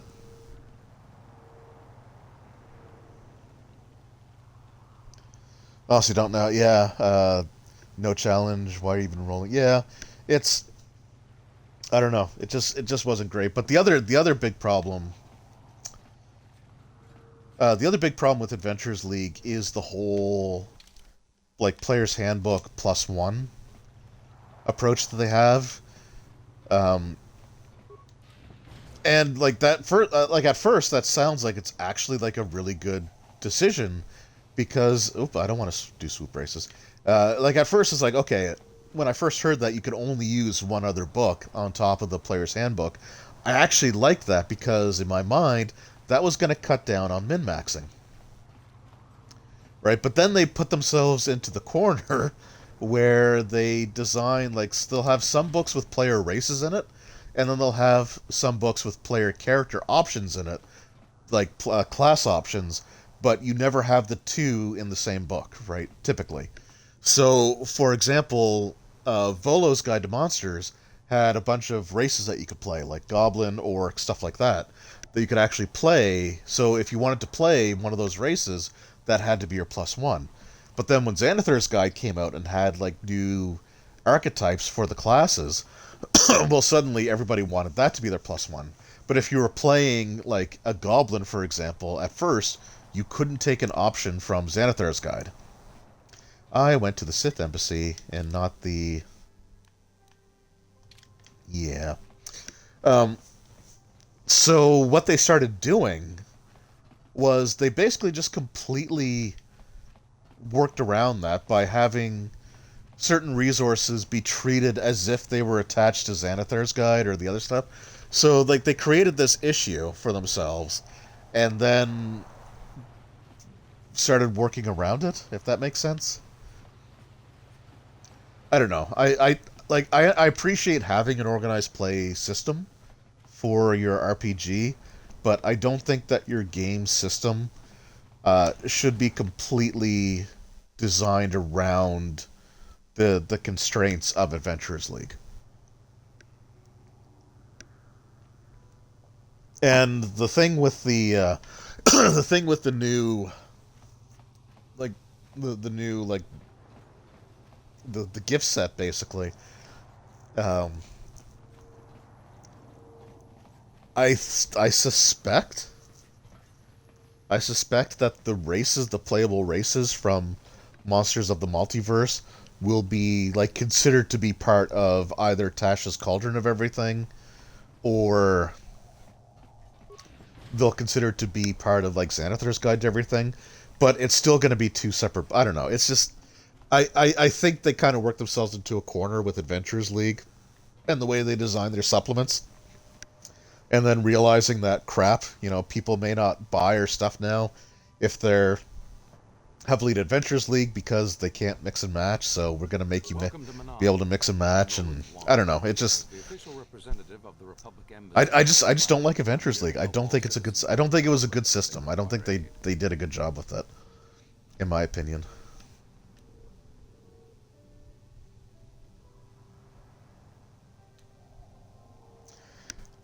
And those early adventures, like, holy crap, were they terrible. During times of war, KOTOR becomes even more valuable. As long as we have the permits, we will like, they were super railroaded.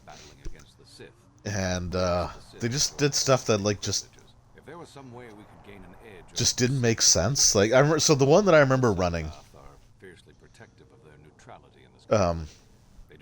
it was tied to the Elemental Evil storyline. They created a rule only break. Yeah, that's basically what it was. I know I'm not describing it super well because I don't know. I'm just not describing it super well. But they did, like, they would have, like, you could play the races from this book, but you could only play the races from this book if you chose this other book to be your +1. So it's like you can't choose the monster book as your +1. You have to choose, like, Xanathar's Guide, and if you choose Xanathar's Guide, all these races from this book are part of that, or Tasha's may have other races. It was a freaking mess. And then, like, the campaign settings, like the campaign setting books, I don't think you could use those at all. Like, it was bad. It was just bad. But so the scenario that I remember running, it was tied to the Elemental Evil storyline, and basically, the adventure begins with the player characters guarding this badly burned woman that other people, I guess, in the city were asking about. Like, you were hiding her away. I guess because you were afraid that there were people that were out to get her. So the way that the adventure was set up, the idea was that you were protecting this person, right? So then you take her from this like safe house where she was being healed to this mansion where an NPC that the party was supposedly on good terms with, like he wanted the characters to bring her there to better protect her. An ancient and forgotten race. But no matter what the players did, number one, no matter what the players did, these like elemental cultists would learn that the characters were moving this individual. Like no matter what they did, no matter what plan they came up with, no matter how clever they were in their preparations, like to move her from point A to point B, no matter what they did, they were found out. And that was written into the friggin' adventure. Like, nope, when the characters move, the cultists learn about the whereabouts and they learn where the location is that they're taking her to. Don't think you can manipulate me, Jedi. Your only real choice is to help me so I can help. Oh, sorry, I wasn't paying attention. We were using a submersible reconnaissance droid in the ocean. So yeah, it was literally written into the adventure that no matter what the players do, the cultists find out. And I hated that so much, right? But, it's written into the adventure. And then, at this mansion that the players take this woman to, it gets attacked by cultists. And I mean, it gets friggin' attacked. Like, the amount of enemies that are thrown at this mansion is absolutely ridiculous. But when I was running it, the players actually succeeded. So, like, there was this ridiculous number of enemies, and the house was caught on fire, so it was burning down while these cultists were coming to capture this woman. And, like, the idea was that she's just captured by these cultists, right? There's just supposed to be, like, so many cultists that there's no way that the players could possibly protect this person. And as soon as they captured her, they would all disperse, right? But the players actually succeeded. So here's what the adventure had written into it.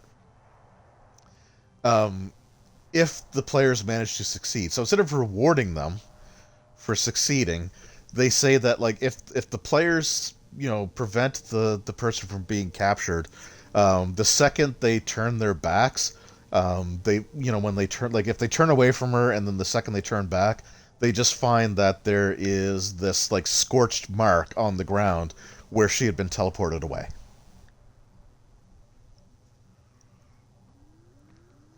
Which left me to ask, like, if they could just teleport her away, why not just do that instead of having several of their people be killed? All right, but she had to be teleported away so that the players could find where she was taken to, but you can't find where she's taken to if she's teleported. So it was so badly written. But here's, like, the worst part, right?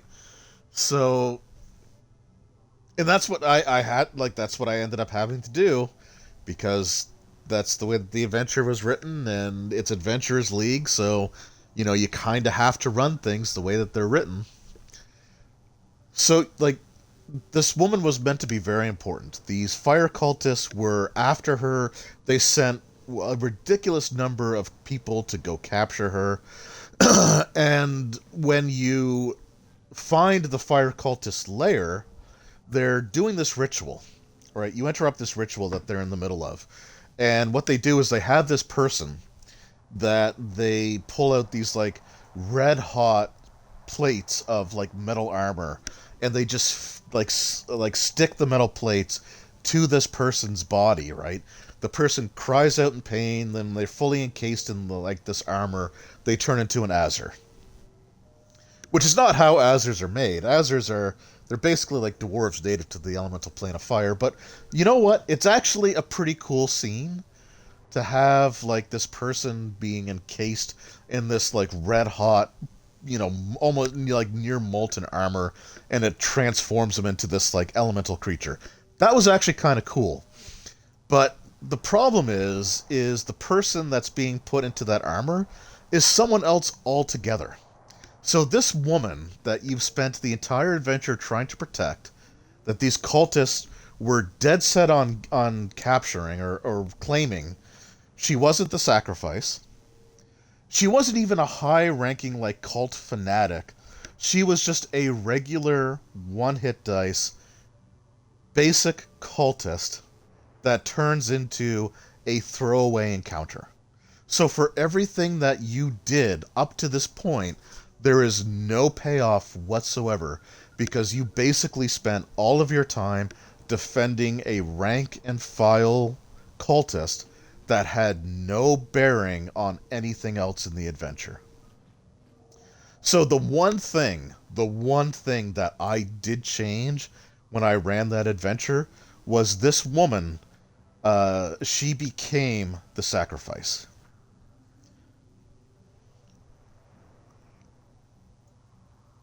You can't ruin a plot with player agency, just railroad them. Man, those early adventures, like, I just remember it's like they can't be serious. I actually remember just kind of sitting there and almost being dumbfounded. Like, because in my opinion, now, like, okay, so when you're going to organized play, or when you're playing a pre-written published adventure, the players have to play ball to a certain extent, right?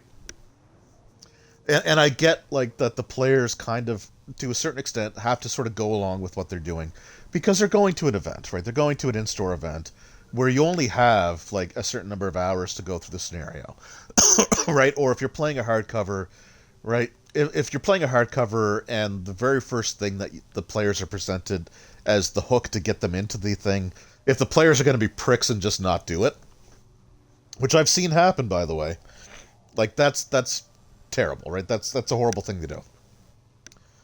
But once the adventure starts, if everything in your adventure is so dependent on a certain event happening, then maybe you shouldn't have it in the first place. You should just have the consequences, right? Because, like, if this woman being taken by these cultists is so important, then that if the players do succeed in preventing her capture, that the rest of the scenario, like, simply put, cannot happen, then maybe you shouldn't put that in there at all, and you should come up with something better, right? And it's not like it would have been very hard to do, because all you had to do is just let the players follow the tracks of the cultists that attacked in the first place back to their source, right? Like, it was so... It was so bad. Like, it was just so bad. It actively undermined the player's actions.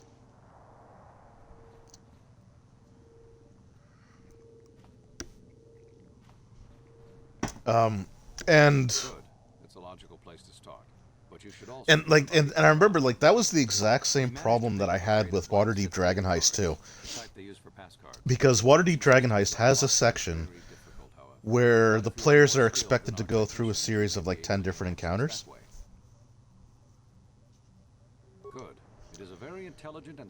Like, each one, you're basically, like, chasing this person that had this relic that the players were trying to get. So, like, you would start with, like, the first, you would start with, like, option A, and then that would lead to B and C and so on. And you would go through, like, this series of, like, it was 10 different things. And the things were different depending on, like, the villains you're going up against, stuff like that. But there was always the possibility that the players could succeed early and get this relic, right? And this relic, basically, it was this, like, telepathic sentient artifact that had the memories of where this vault was located, that had all the stolen gold that the adventure sort of revolved around. And the sentient artifact, it says in its description that it chooses the player characters to be the ones to reveal the information of where the vault is located, because, like, the players are the ones that it most wants to find it, because all the other parties involved are all sort of, I guess they're more evil or in it for themselves or whatever, and the players are more pure or whatever. So the relic wants to be found by the players, but and it's intelligent, right? It's an intelligent, sentient artifact. But if the players manage to do something through their own ingenuity, Good choice. We've been working with that for a while. if they do something through their own ingenuity that allows them to get this relic early, this relic that wants to be found by the players, it will refuse to reveal the information because the players haven't done enough yet, right? And it will even try to actively erase their memories so that the relic can once again find its way back into the hands of the antagonist, so the players can go and get it back. It's the stupidest friggin' thing I have ever seen written in a book. And I remember looking at that section, right? This little sidebar, and like I was like, there's no way.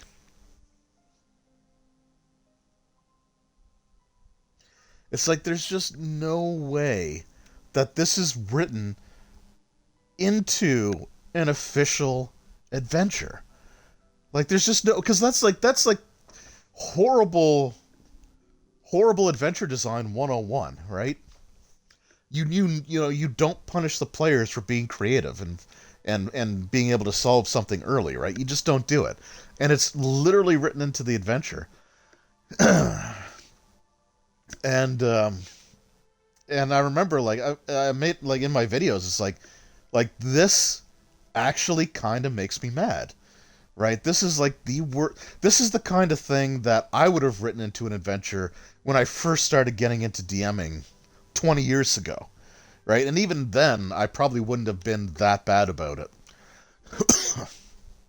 So, but it's written into the official adventure. But the thing that always pissed me off the most is when I made that criticism.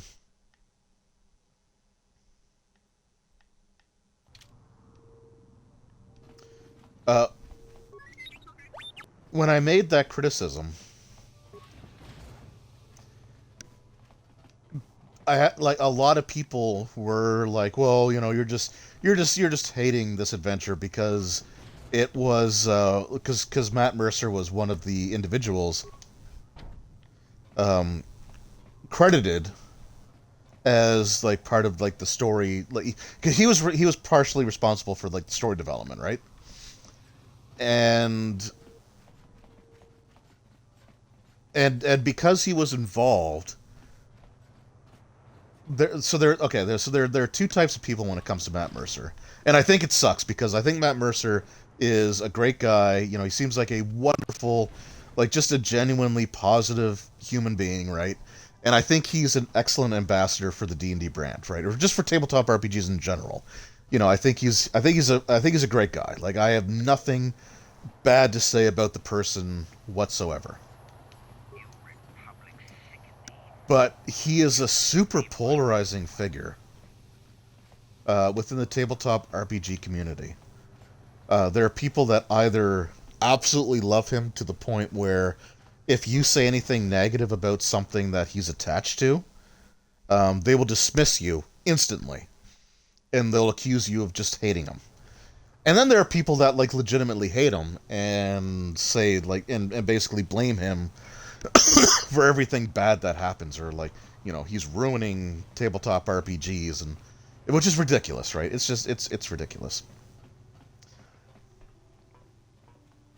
But like but he was involved in like developing the story. Now, just because he's like he's one of the writers. HK, where are you at, buddy?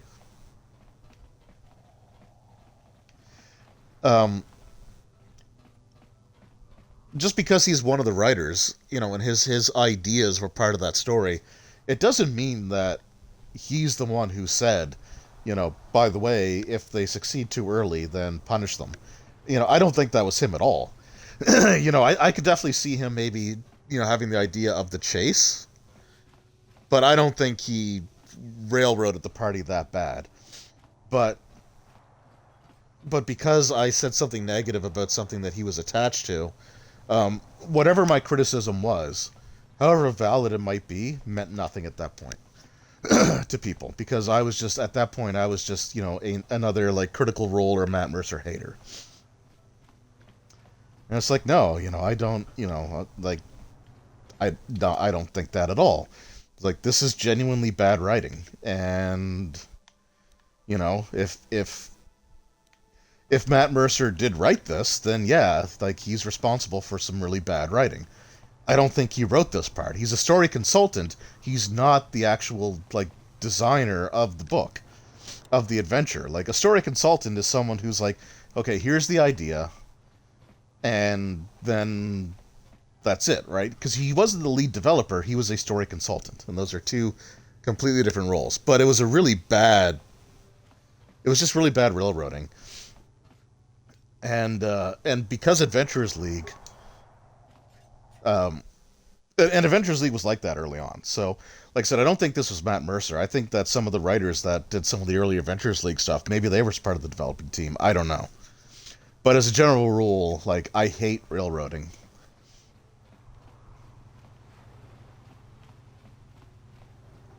And I will always hate railroading. And I think that you can write a short scenario for organized play that doesn't just completely rely on Jesus, HK. Your pathfinding skills suck.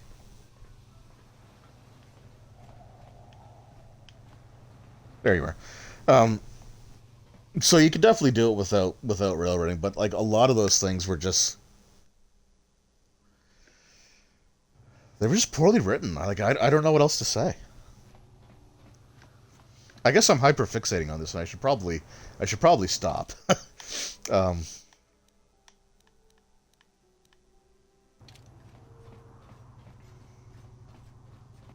Where the hell am I supposed to go? Okay. As indicated, you may know something, but okay. So, the Republic Embassy says the information on the star map. It will only tell you if you retrieve the remains of a Republic probe droid lost recently. The droid has the recording's just outside Alta City. Okay, I think that's.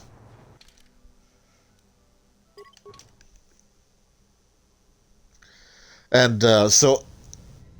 And one of the reasons that I said I think that Pathfinder Society did a better job, because I remember when Paizo and I first started working together. Oh, well, that's not the right way to say it. I'm glad. No, I understand, man. I appreciate you hanging out. It's always nice chatting to you. Like I said, I'm glad you're feeling better, and I'm hoping, hopefully, we'll get together Sunday for some D&D. So I appreciate hanging out, man. I really do. But yeah, have yourself a good night, my friend. I'll just continue on this tangent where I have no idea where I'm going with things half the time, because it's like 2 o'clock in the morning, and I'm definitely feeling the effects of it being 2 o'clock in the morning.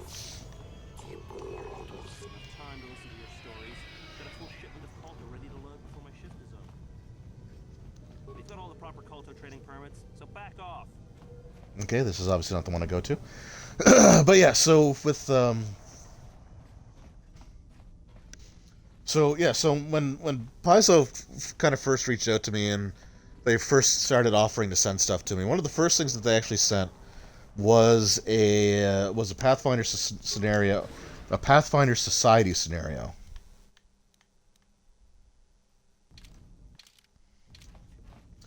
And the scenario, I forget exactly what it was, but it was, you're basically going into this like vault. Actually, I think it was Starfinder. It wasn't Pathfinder, it was Starfinder. But like you were on this like space station, and it was filled with these different vaults. This weekend for sure. All right, man. I appreciate it. I will see you Sunday. And yeah, you have a good night. Thank you to Roll Stats for hanging out. I do appreciate it. But yeah, so this Starfinder Society scenario, you're on this space station. It was this like alien station, and it was filled with these vaults. And you had to go and deal with something in this particular vault. Oh, hey, Sith.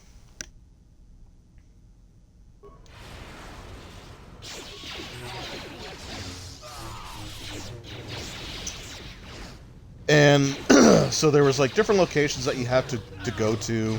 There were different things that you had to do. But the one thing that I was really impressed by was just how much the scenario, like, the stuff that was written into the scenario, like, just how much of it was just all about, like ways to reward the players for their ideas. Like, it was basically like, you know, this is the situation, this is what your players have to do, or this is what the players, you know, this is what their sort of their goal is. But however they decide to reach it is up to them. And it did such a good job of that, that I was just really blown away. It's like, okay, so this is the way that these adventures should be designed, right? Like, nothing was railroaded. The only thing that was railroaded is that once you entered the vault, the doors sealed behind you, and there was no way back out until you finished what you were doing. But that was actually basically made clear before you went in. So the expectation was, like, it was there from the beginning.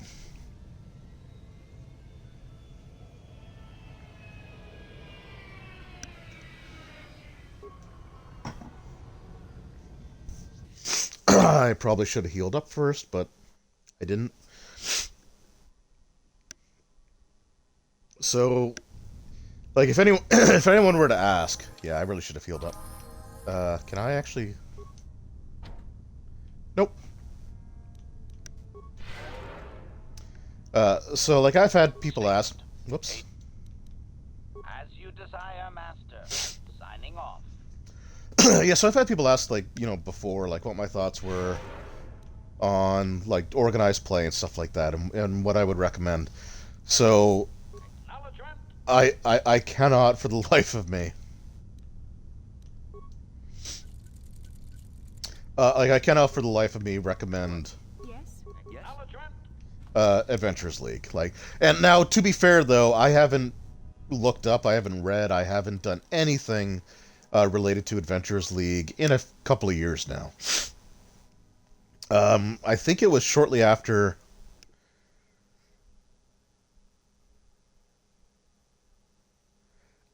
I think it was actually in 2018 was the last time I really followed any of that. So I have no idea what the current Adventures League rules are. So all of my criticisms of it could be completely and totally invalid now.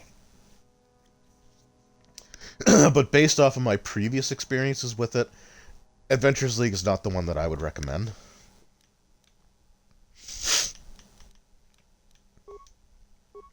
But Pathfinder and Starfinder Society, like the adventures that I've seen from them so far have been really good, really well written, and they generally have a better quality of writing than the Adventures League stuff. So I would recommend, like, Pathfinder Society in a heartbeat. Yes. Ready. But Adventures League, I just never had a good time with.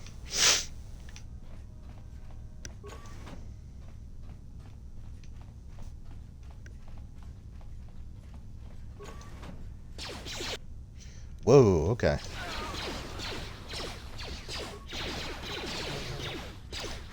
And I kind of wish that wasn't the case. Like I said, I never want to see something fail, because I know, like, people work hard on things, and even if an adventure is written what I would consider to be written poorly, like, someone still spent a lot of time working on it, right?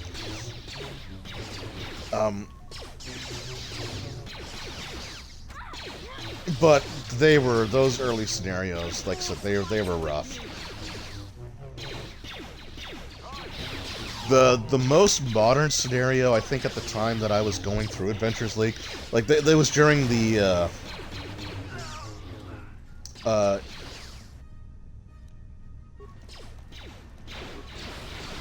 it was during, well, oh my god, what was the name of the adventure now? It was the one with the giants.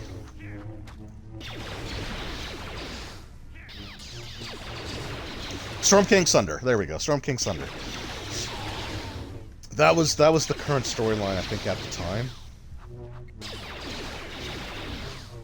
Or that was the most up-to-date series of adventures that we were running. That I was like going to other stores to play.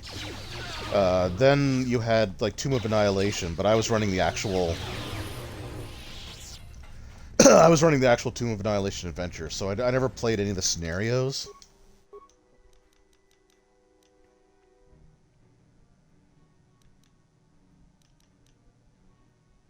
Oh, my repair was not maxed out. Ooh.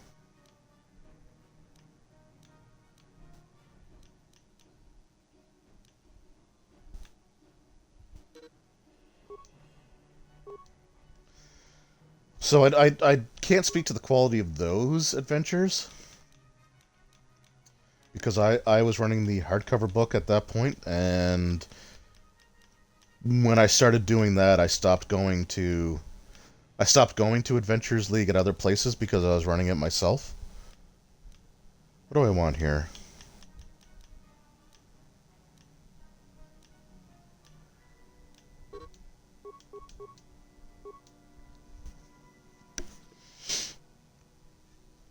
But the problem is that the only Adventures League scenarios that I've ever read were kind of heavily railroaded and a little on the crappy side. And all of the Pathfinder and Starfinder scenarios that I've read so far have actually been really well done. So that's why I would recommend Pathfinder Society.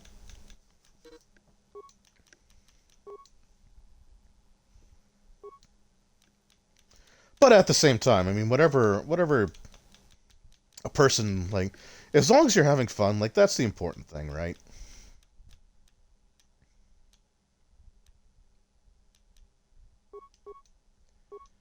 And if you're having fun, then that's the biggest thing. And you can have fun in any one of those.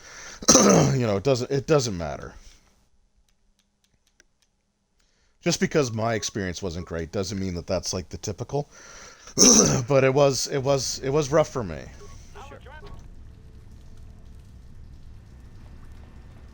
Oh, this section sucks. Oh God. All right.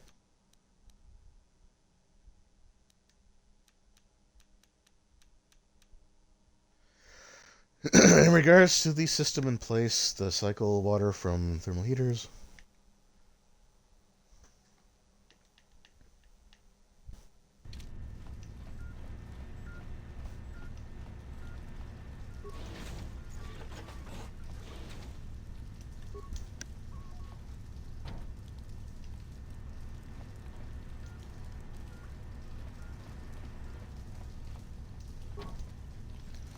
Okay, what's going on here?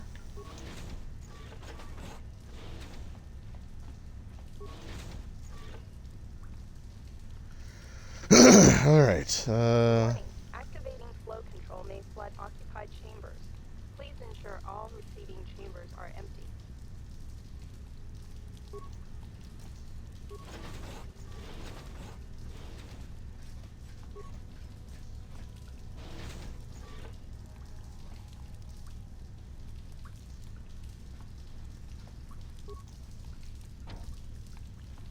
Warning, activating.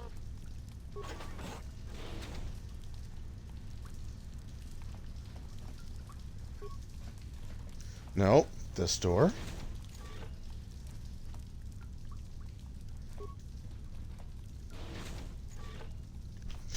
Alright, I don't know why you would have water-filled chambers in the middle of your thing anyway, but anyway. Okay.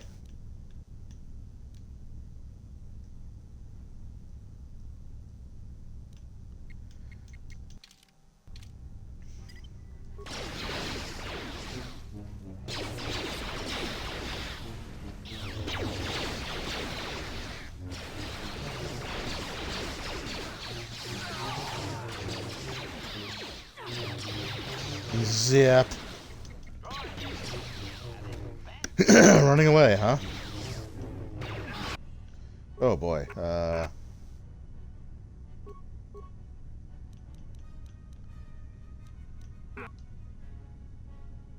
And he's dead. God damn it. Alright.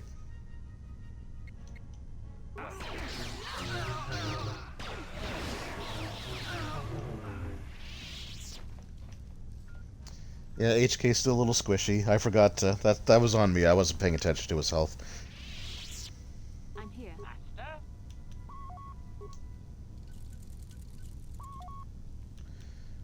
Wow. Sure.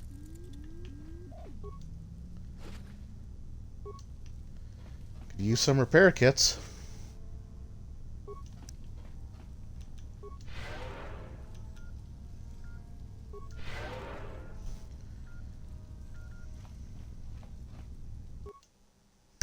I think the other thing, I guess I'm going to just stick on this subject for a while, but I think the other thing about like Pathfinder and Starfinder Society that I liked a lot more than Adventures League is like, with Adventures League, everybody was like min-maxing, multi-classing, cherry-picking,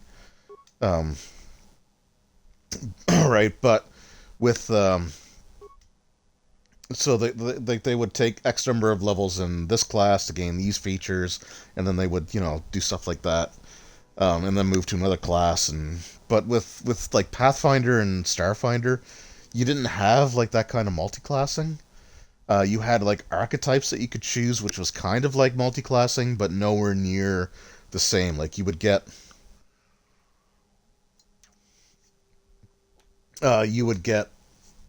some of the like minor aspects of the class features, but you wouldn't get everything, right? And what you got wasn't as good as what a character from that specific class would have had. So I kind of like that more. Like, if you wanted to have something... Like, you could take features from other classes, but it wasn't the same, right? And it wasn't as easy.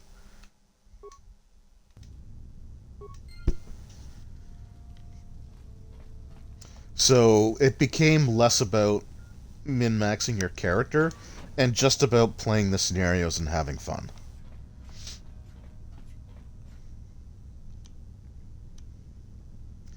And I think for me, ultimately, like, that's the way that I think that it should be.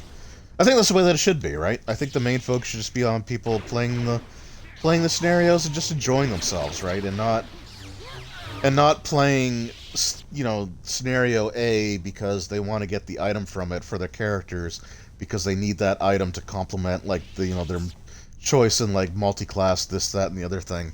Like, I think it should just be about just, again, sitting down and just playing some fun games. But that just was not the focus when I was going, like... And my experience is not typical. Like, I don't want to say that that's the way it is, period. Because that's not fair, right? Like, different places are going to have different experiences. But it was just, in my experience, that's what most of the people, almost all the people at that table, like, that's what they were there for. Like, that's the kind of game that they were playing, was one where they were... It was just all about how they could min-max their characters. And the scenario... Ooh, the scenario was only used as a means to an end, right? Like, it wasn't like, I want to play the scenario because it's got a fun story, or because the setup is intriguing. It's, I want to play the scenario because I want this item. And I only unlock this item by playing the scenario.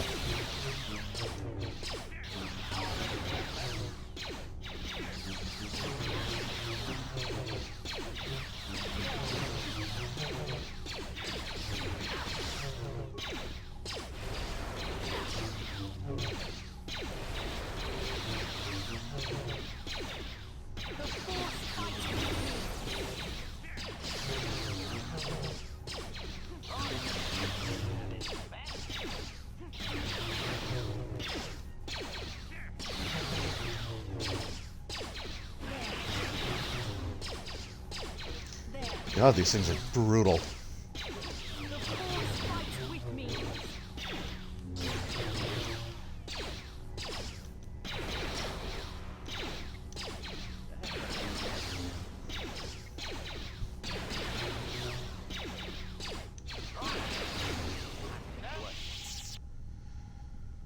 Okay.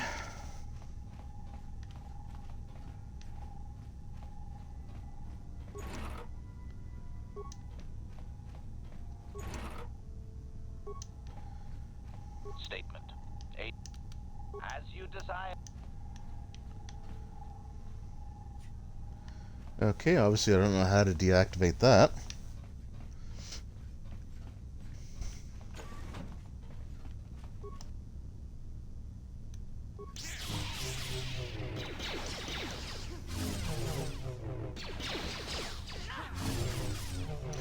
Well, I think we found our missing cell cath.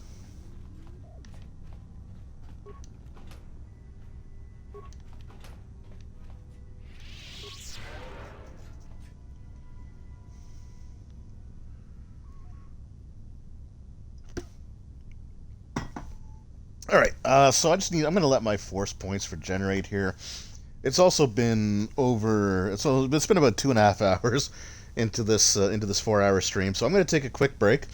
But I'm going to leave it on this screen just to let the force, just to let the force regenerate. So I'm going to be back in like just a couple minutes. Just got to grab a drink, use the bathroom, just to stretch a little bit, and I will be right back. So just give me another minute or two.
Alright, sorry about that. Like I said, I wanted to get my force powers back just so I can do stuff. That, right? Yeah.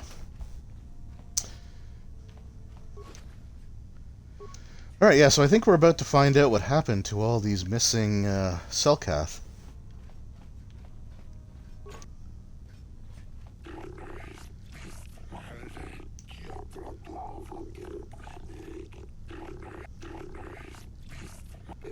I don't think it's a test.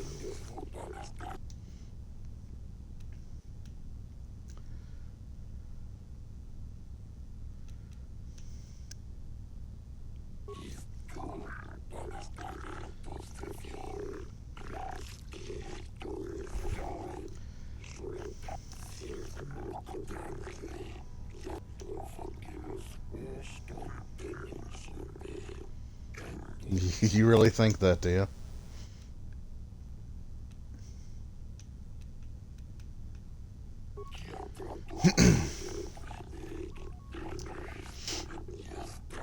Oh, man.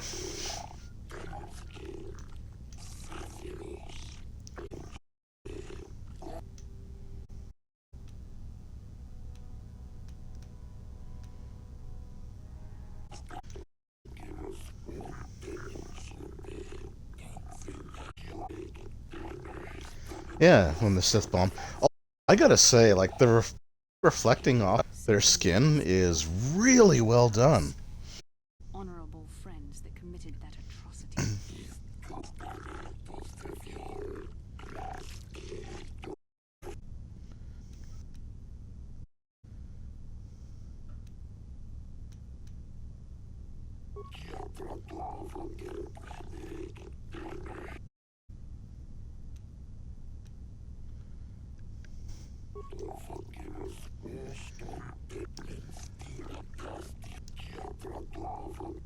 So those are the missing Selkath. I forget where I find the proof.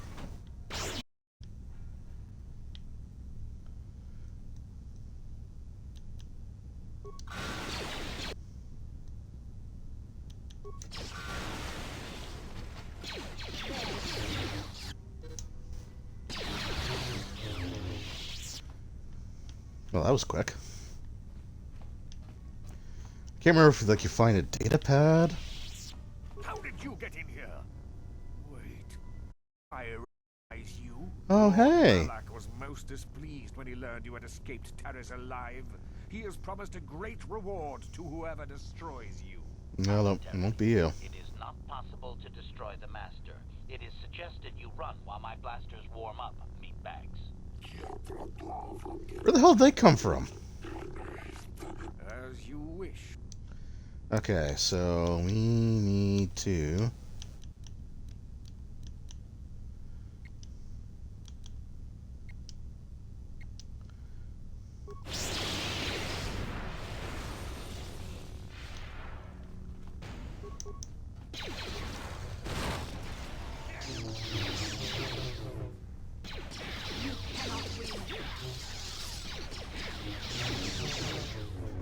This could be really bad, actually.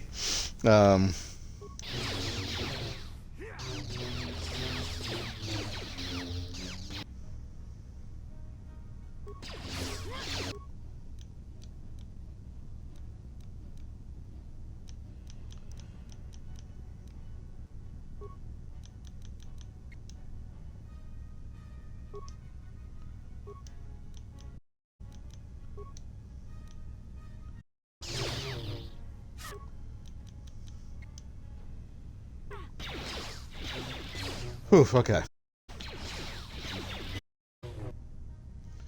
Okay. Plasma grenade.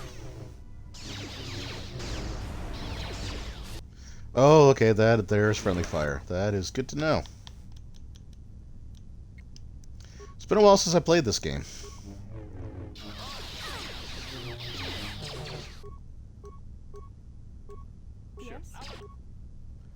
Boy, I am losing it here. And Basila's almost dead again. Yeah, crap, this might go really bad.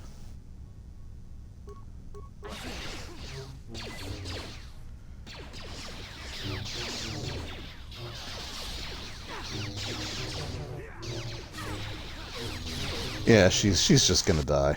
Yeah. This is bad.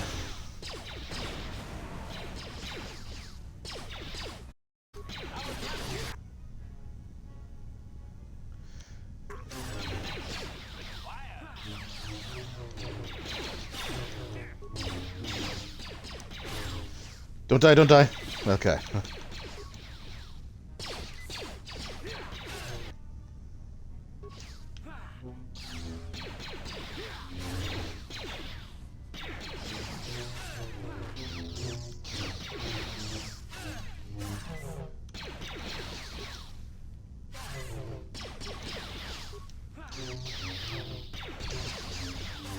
Okay, we're just gonna switch to regular attacks.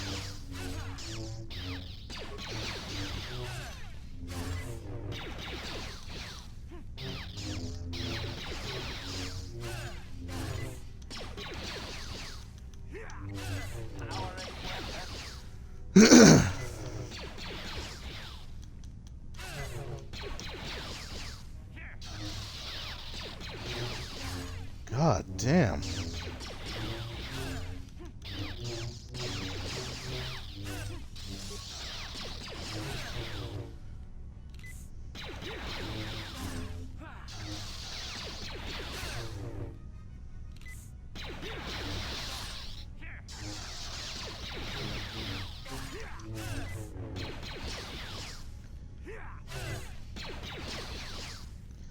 Come on, HK.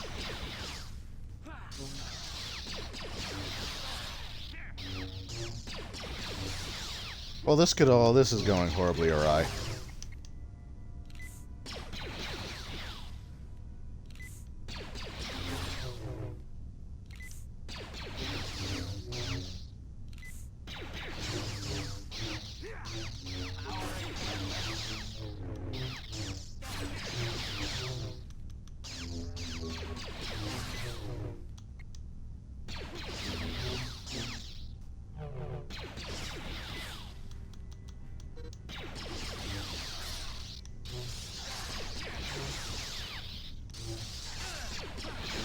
Oh, I'm gonna die.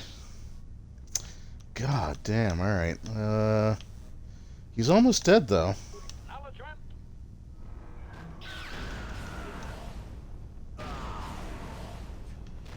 Ho ho ho ho ho! That was close. Holy.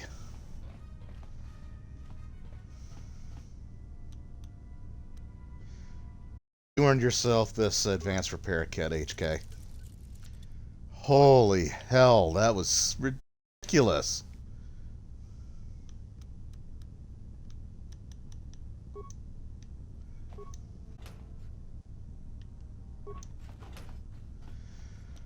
Alright, well, I gotta let my force points regenerate again. It's weird that his health bar, like the Jedi Master's health bar... Did I get this one already? I did not. It was strange that his health barely changed when I was, like, attacking him with my character, but when it switched over to HK, it was almost depleted. So I suspect that maybe that just kind of glitched out. But holy hell, that was brutal. Datapad, what you got for me?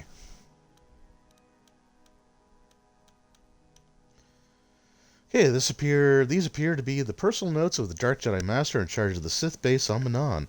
It seems that the Sith have been trying to turn impressionably young Selkath over to the dark side.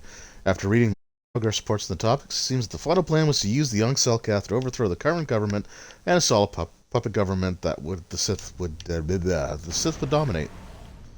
Okay, really?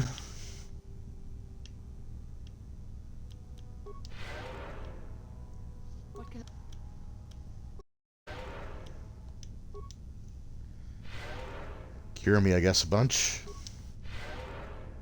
Master? What? Alright, let's also make a safety save, because I completely forgot to do that earlier.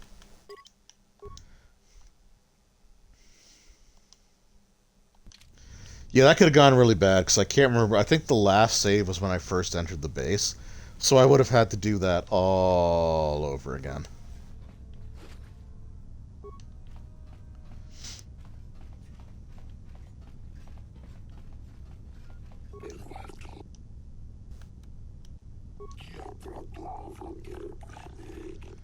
Yeah, I am speaking the truth.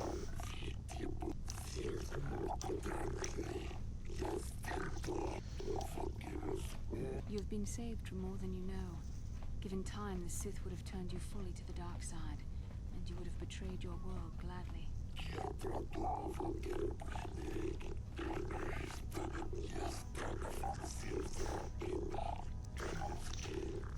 So if you fail your diplomacy to get them to to try to convince them that the Sith are evil, if you fail, I think you have no choice but to fight them.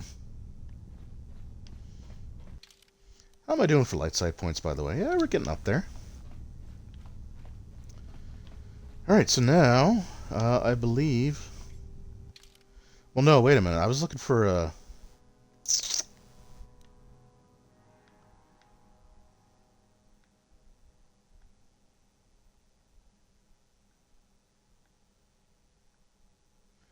Oh. Well, I just fought my way through the Sith Embassy when I did not mean to.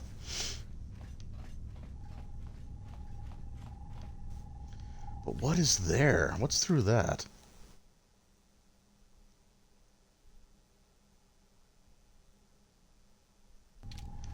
Oh, wait.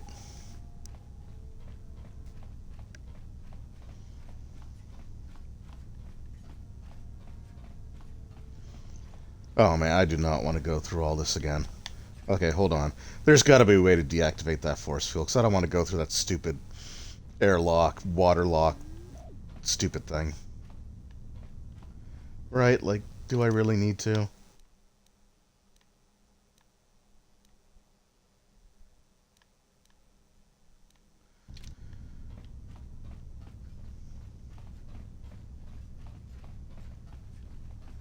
What's this way?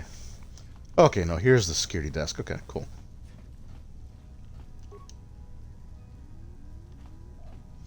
Actually, wait, can't I just leave through here? Is this a thing, or is this just... Oh, good.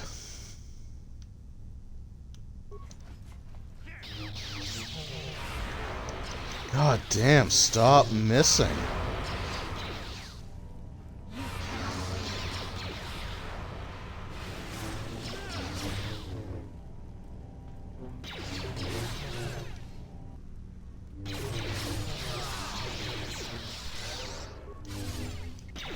Thank you, Bastila.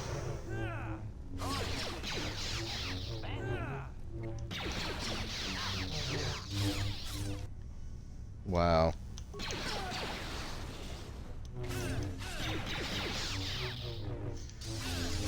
Come on. Alright, we're just gonna do regular... Holy crap. Duh, come on.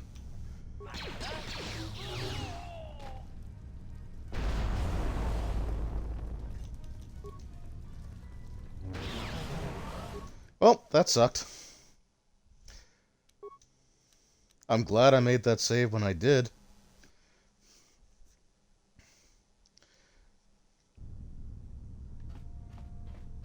So we're just not gonna go.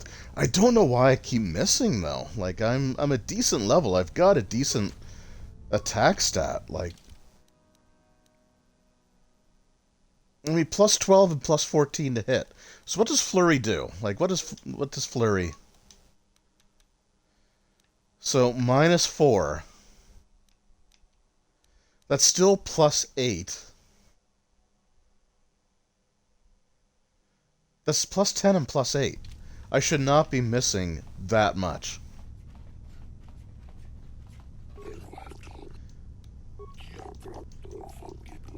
Alright, yeah, we've already been through all that. You've been saved from more than...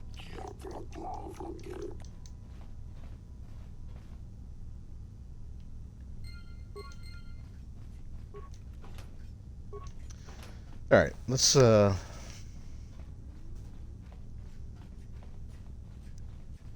what's in here? Medical room, eh?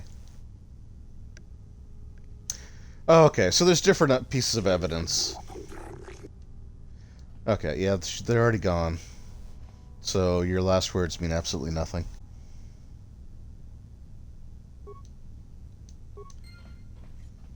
Yeah, there were different ways to there are different ways to be able to tell the Selkath that the Sith are bad guys.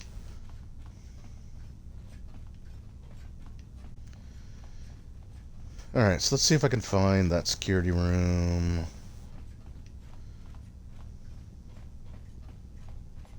I think I'm going to try that fight one more time, but I am going to save right before it. Because I do kind of want the experience points for that. And the fact that I kept missing that much was BS.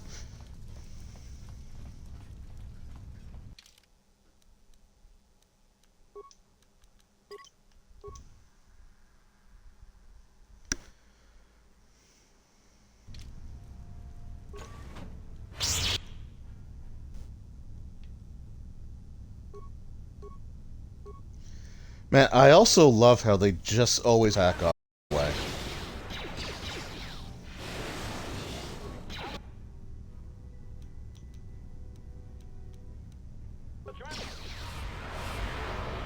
Come on, HK.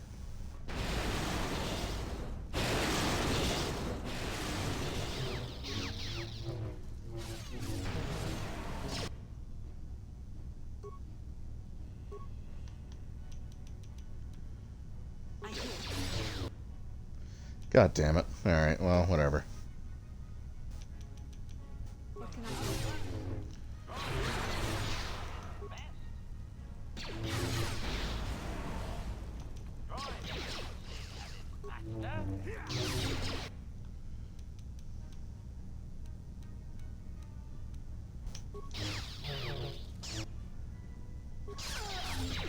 Throw the... Oh my god, HK, throw the grenade.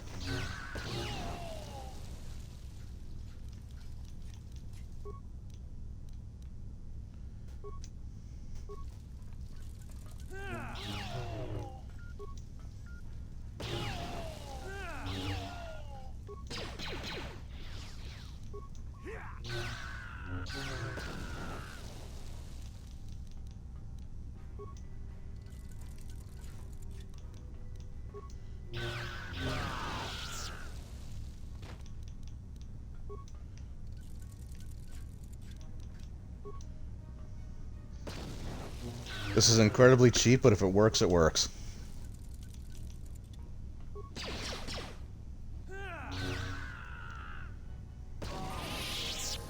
HK, you are MVP, my friend. That is the second fight in a row that we have just barely survived because of you. What can I do? I don't know why I'm having such bad luck. Like, Manon's always the first planet that I do. What?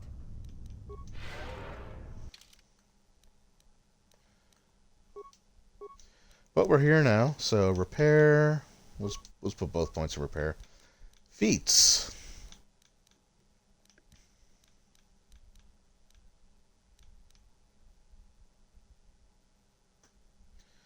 Improve toughness, eh? Ooh, that's not bad. I think I want rapid shot though.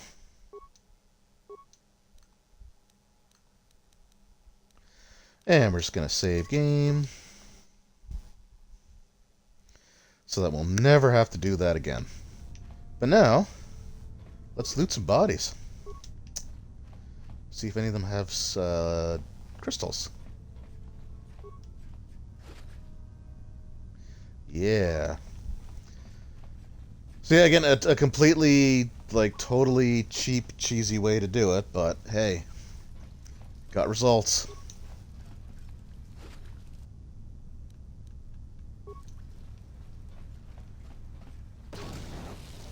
Ah, whatever.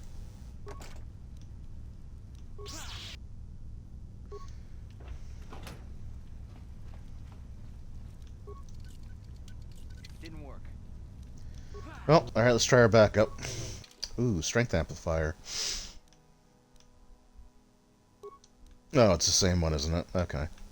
Oh, wait, does Bastila have... She does not. Okay. Yeah, take that. What?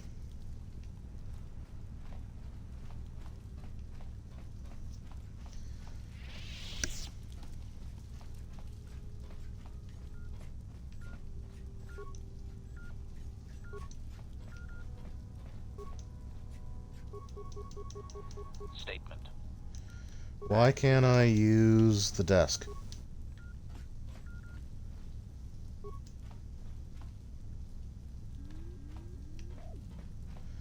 Okay, I guess I have no choice but to go through here.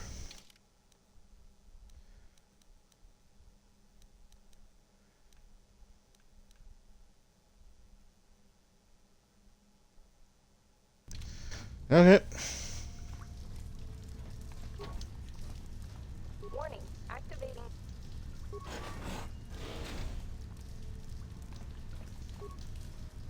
Like, this is just such an unnecessary part of the game. I don't get it.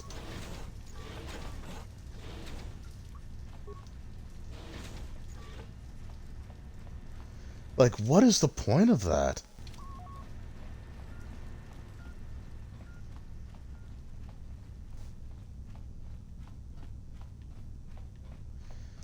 This just links up here, right? Or no, okay.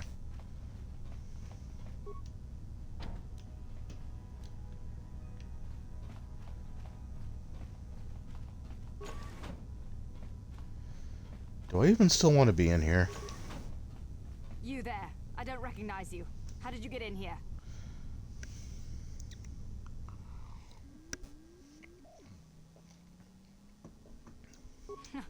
I don't... Commander Gran, report to the... God damn it. You authorized this person to enter. I don't know them. And their ID... What? Sound the... Well, should he use Force Persuade? Should always use Force Persuade. Let that be a lesson, kids. When in doubt, Force Persuade. Stop with the missing, you guys. There we go.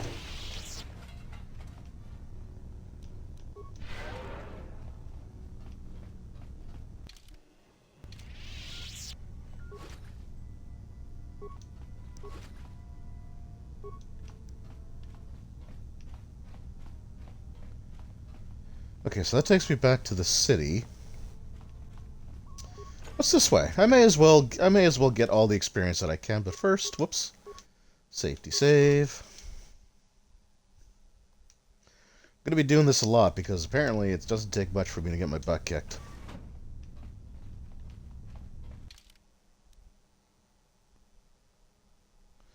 Okay, so that loops, okay, so to the right just takes me right back to...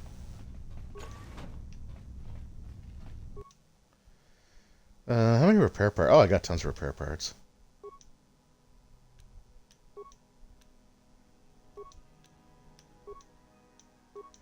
Yeah.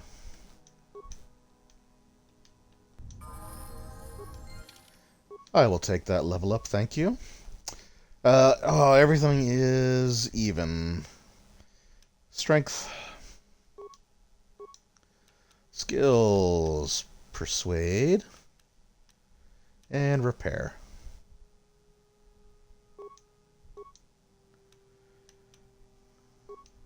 Oh yeah, heal, there we go. So I only have 8 levels of character progression left. Because this game is based off the D20 system. And it, hey guys.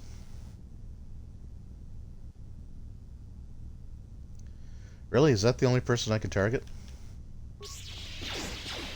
Oh, we'll throw grenades at each other.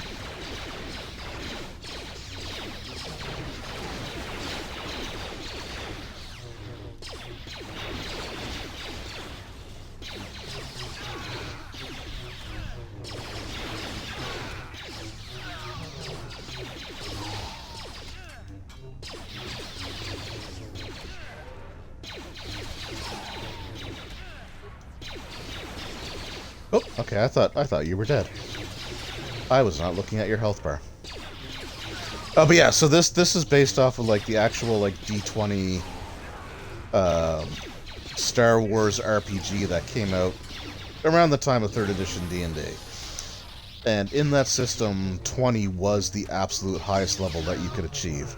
So like your characters like Darth Vader and Yoda and Palpatine, they were all level 20.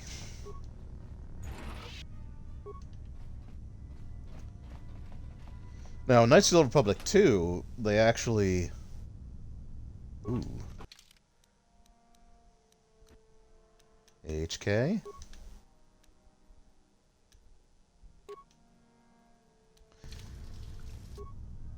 Sure. So in Knights of the Old Republic 2, I like that they just throw that out the window, and I forget how high a level you get in that game, but I want to say it was like... I want to say it was like 20... I think it was like 25 or 26. It was up there.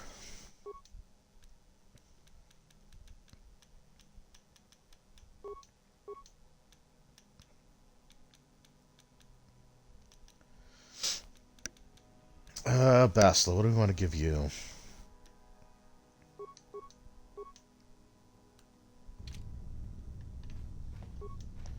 Right, that's everything out of the droid, yeah. Alright, so I think we've gotten everything out of here that we could possibly want.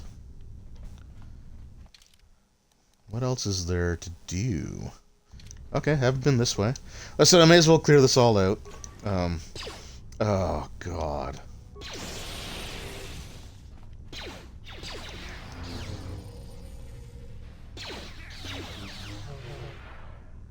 Like, why are you only taking, like, 1 to 4...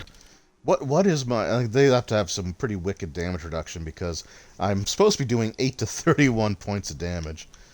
You shall fall. I've only got 1 ion grenade.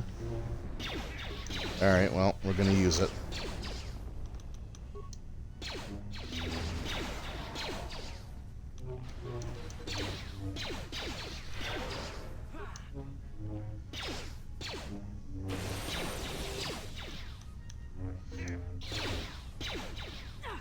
Oh, I should have waited for my force points to come back.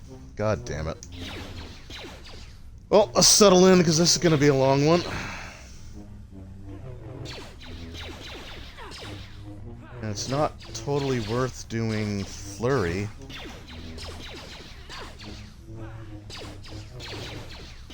One point at a time. Like, this is insane. So again, my bonus to hit is plus 8 and plus 10 with flurry. I swear to God, like, this game knows. This game knows how crappy I roll.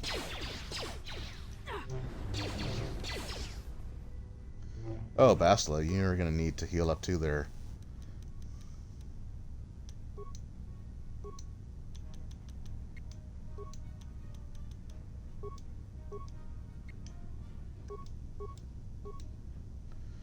Okay, I guess you're just committed to that, huh? What?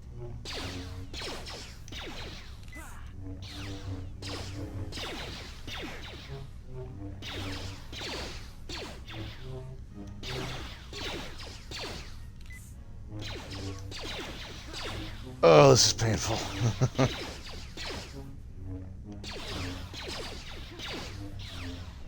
Well, there's 13 damage. Why can't I do that more often?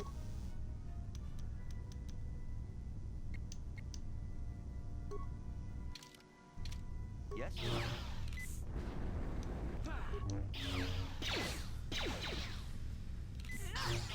Gonna run out of friggin' health kits at this point. Okay, there's 1 down.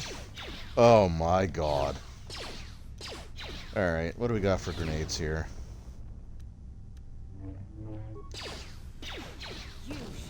Sorry, Bastila, you're...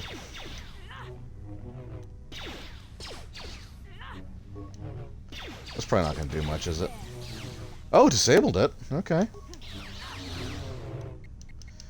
Why am I... Yeah, like I said, it's as if the game knows that I'm the one that's playing it. So it's mimicking how I roll when I'm rolling a d20. That's the only thing I could think of. Because, like, it's the d20 system, right? So on average, I should be getting a result of like 10.5 on a d20 roll. And with a plus 10 bonus, that means that I should be... Because that's 2 attacks at plus 10 and then 1 at plus 8 when you use Flurry. So I should be getting like an average of 20 for armor class, which is pretty good. Alright? So to be missing that much is just ridiculous. So now we're going to play the waiting game.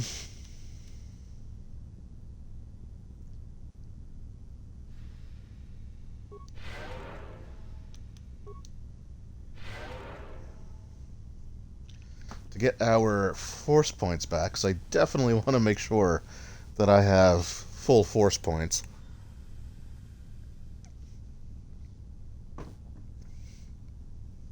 So how's everyone's evening going, huh? Good? Hopefully good.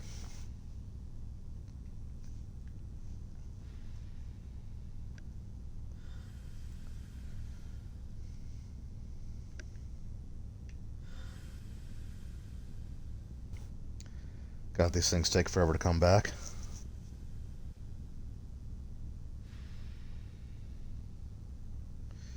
Okay, I'm actually going to use Basilisk here.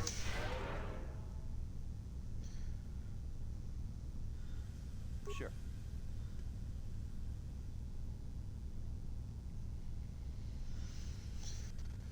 I mean, at this point, I could just leave, too. Like, there's really nothing else for me to accomplish here.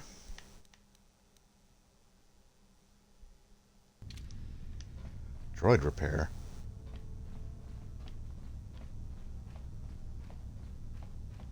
Oh, right. That's where that is. Okay. But I do want the experience, because it is important.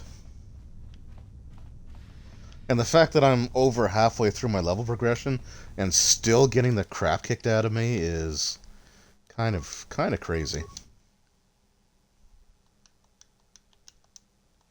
I'm also surprised I'm at level 12. Like, I feel like I'm getting real... hey guys. Okay, more of you, huh?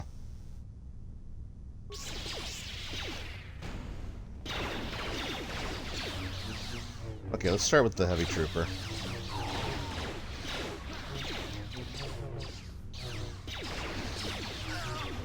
Okay, so that's the way that it should go.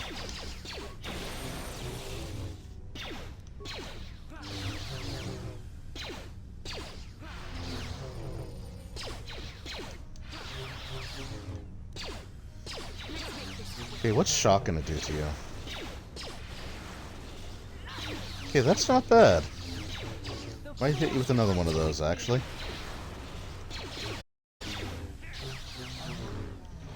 See, okay, that wasn't too bad.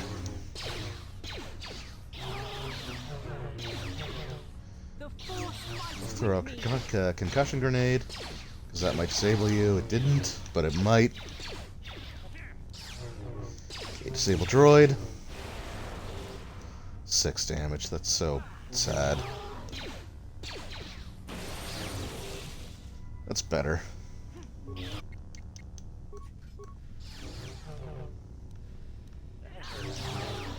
Hey, Basla. Little force lightning there if you don't mind. Thank you.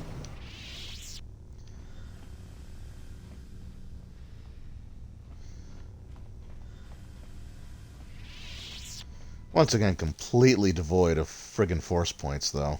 And it takes so long to come back.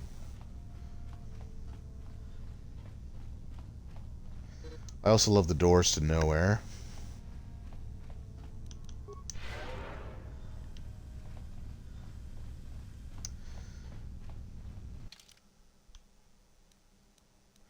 See, if I were just pre-recording this and uploading it to YouTube, the standing around and waiting for force points to come back is probably where Oh.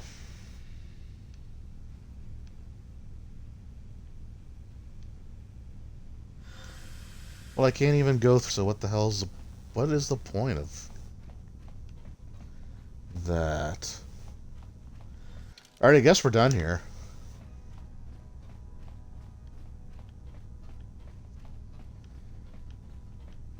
That might be something that I can activate at the security desk, but I can't get to the security desk or it won't let me do anything anymore.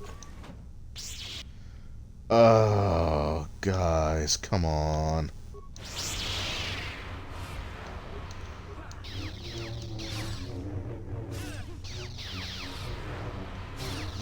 Okay, stop missing with everything, for Christ's sakes.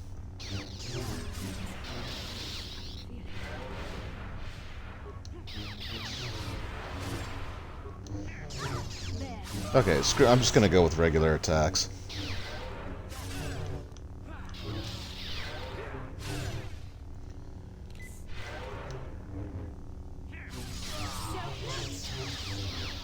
Also, where the hell is HK?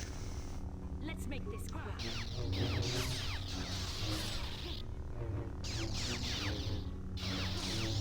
Force fights with me.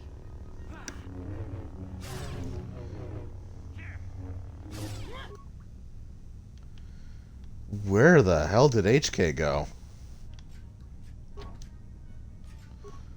What?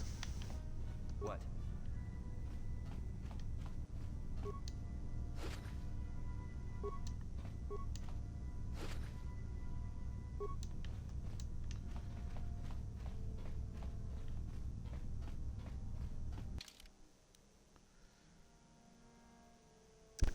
I don't know how he did that.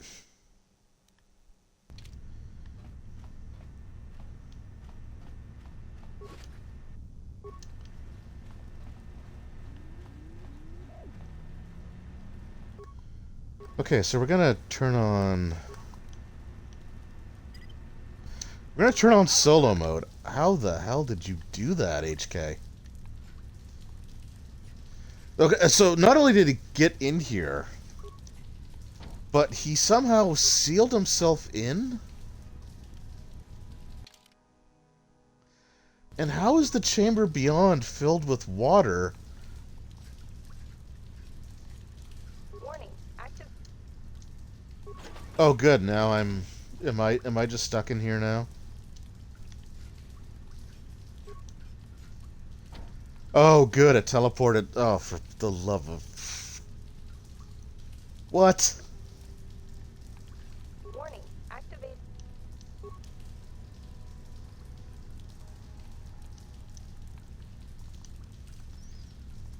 I'm here. Yes? What the actual... Okay.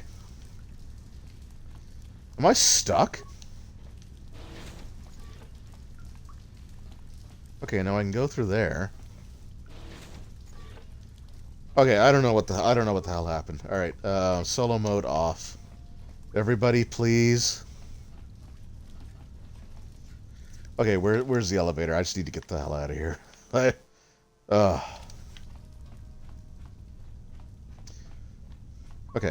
the desk. Why can't I use the desk? I think the desk could deactivate that, like, red whatever it is in that hallway, but there's no need. There's just really no need. Yes? Yes?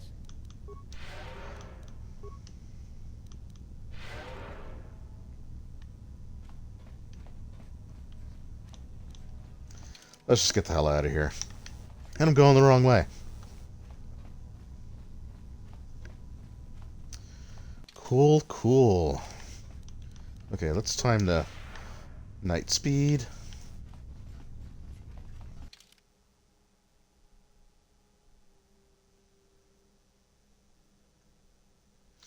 Oh, wait a minute.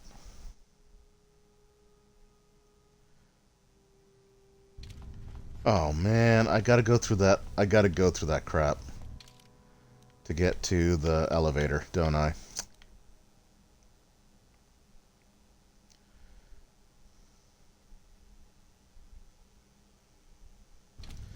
Alright, everybody. Warning, activate.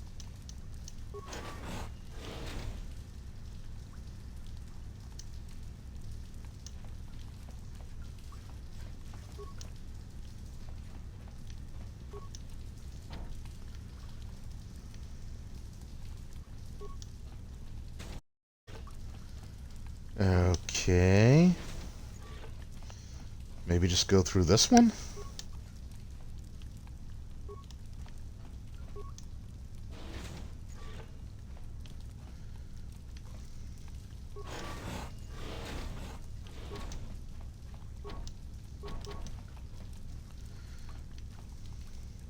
No, water has not been transferred.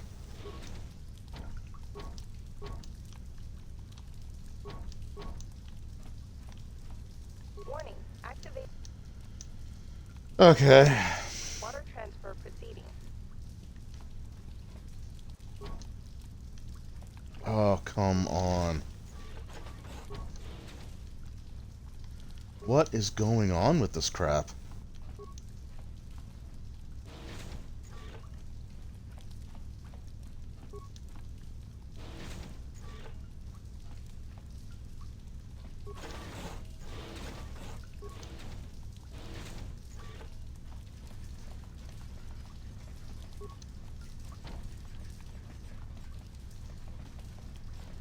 Warning, active.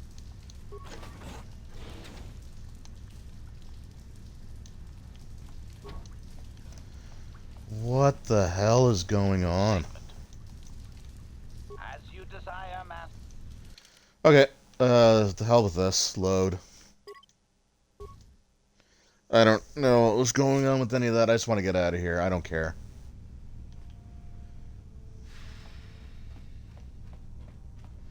I really, really don't care. Map. Oh, man.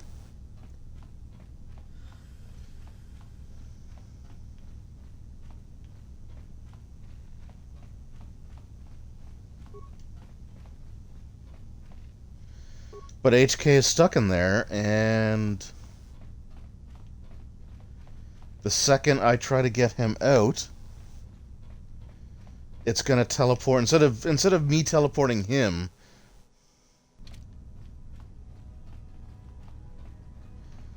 Oh, just please work. Oh, you son of a... Okay. Okay.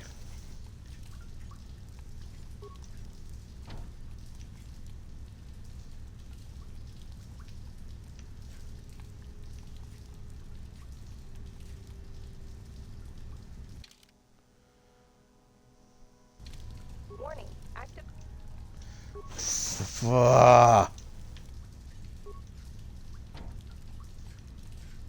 Warning, activating.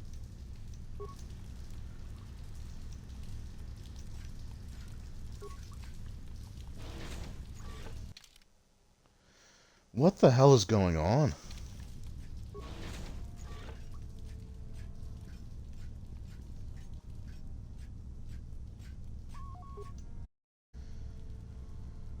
Okay, well, you know what? I don't know why I can't get through this crap. Or how the hell HK...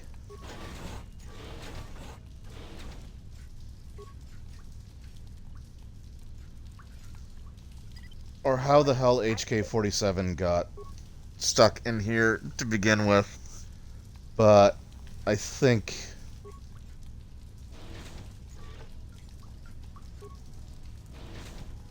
Hold on, hold on, hold on. Nope, we're out, we're out. Oh, thank God. Okay, I have no idea how we got stuck in there. But we're gonna get the guy out of here. Sure. Okay. So now I just need to go. Alright, let's... God damn.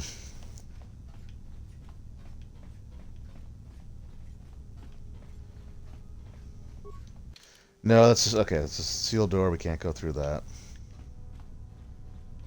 Here. I just want to go home.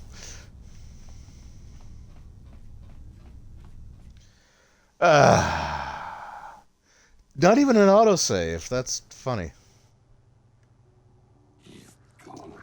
And yeah, we immediately get arrested because we killed a bunch of Sith.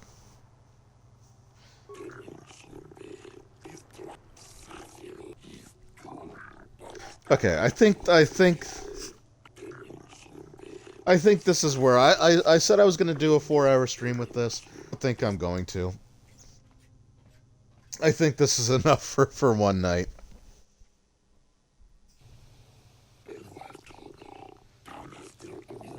Oh man, okay, hold on.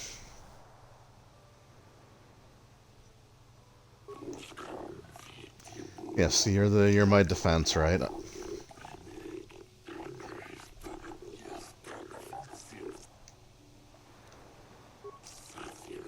Okay, the second I can actually like take control.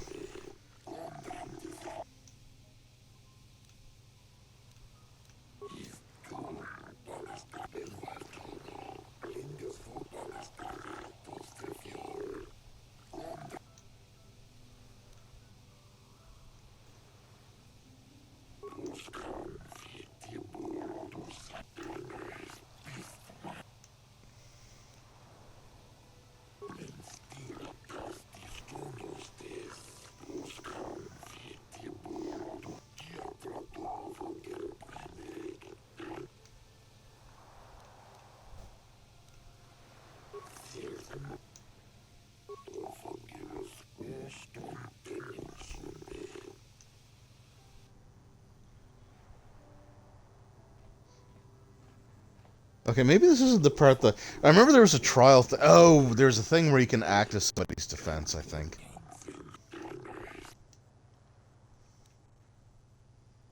Guilty.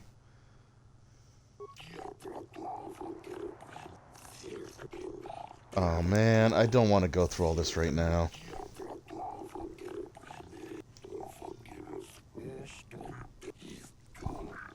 I have pleaded not guilty, yet there are reports of weapons fire and detonations.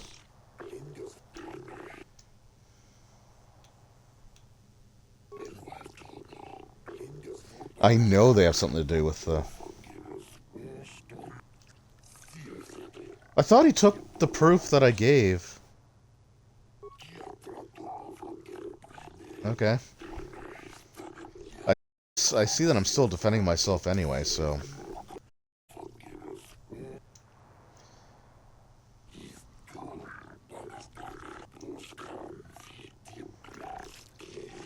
Yay! I got away with it. Alright, let me take control now. Okay, awesome. I guess the last thing I should do is go to the Mercenary Enclave, and because I think that's where the person... So I'm going to trade that in, and then we're going to call it a night, because this has just been... This has been a lot. We made some good progress.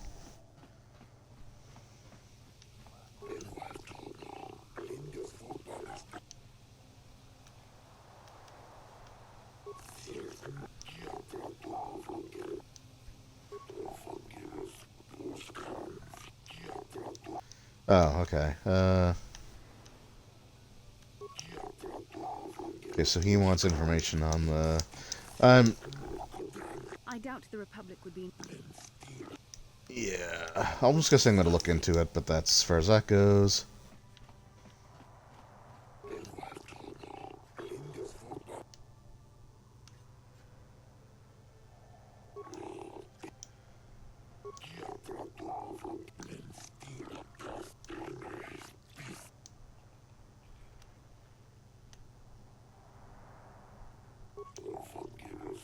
Alright, so yeah, we convinced her daughter.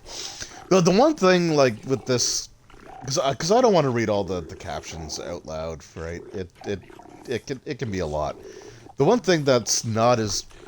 I mean, I guess if you're watching this, you can see the subtitles and everything, so it's not that bad for you. But there's a lot of, like, non-English in this game.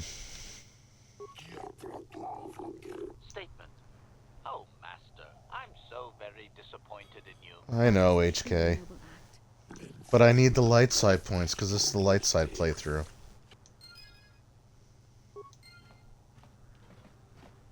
We might have a position within the Sith Oops, didn't mean to trigger that cutscene. Your offer is pretty good, but I've heard some nasty things about you, Sith.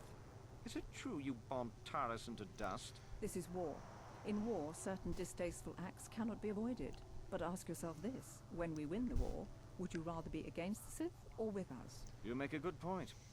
And I've never turned down a job that pays up front. Excellent. Report to the Sith Embassy tomorrow for your assignment. Well, I've already been to the Sith Embassy, and it's destroyed, so there you go. Alright, but yeah, so, yeah, we got HK-47 in our party. We stopped the Sith from overthrowing the Manon government. So I think we're off to a pretty good start. So I think, actually, the last thing I'm going to do, before I forget, I'm going to make my way to the Republic... the Republic Embassy.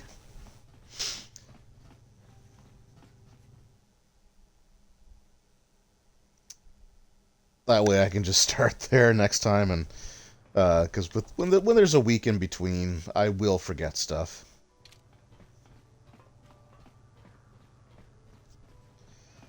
So I think we just go over this way.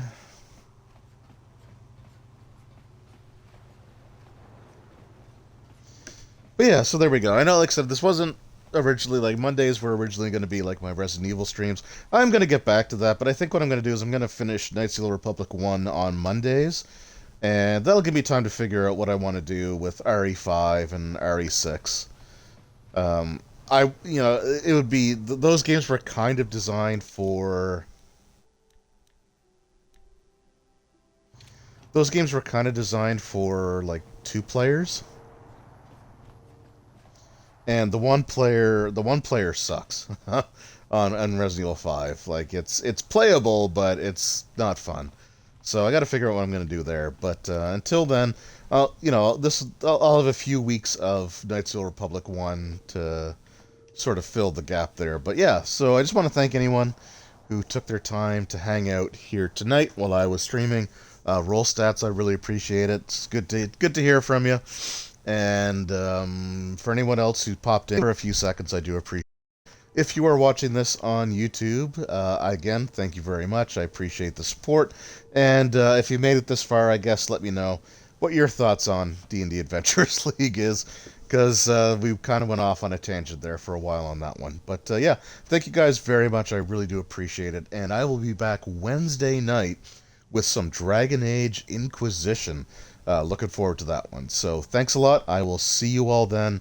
Until then, have a great day, evening, morning, night, whatever it is for you. Day, week, month, year, everything. I hope it's going great for you. I will see you all next time. Take care.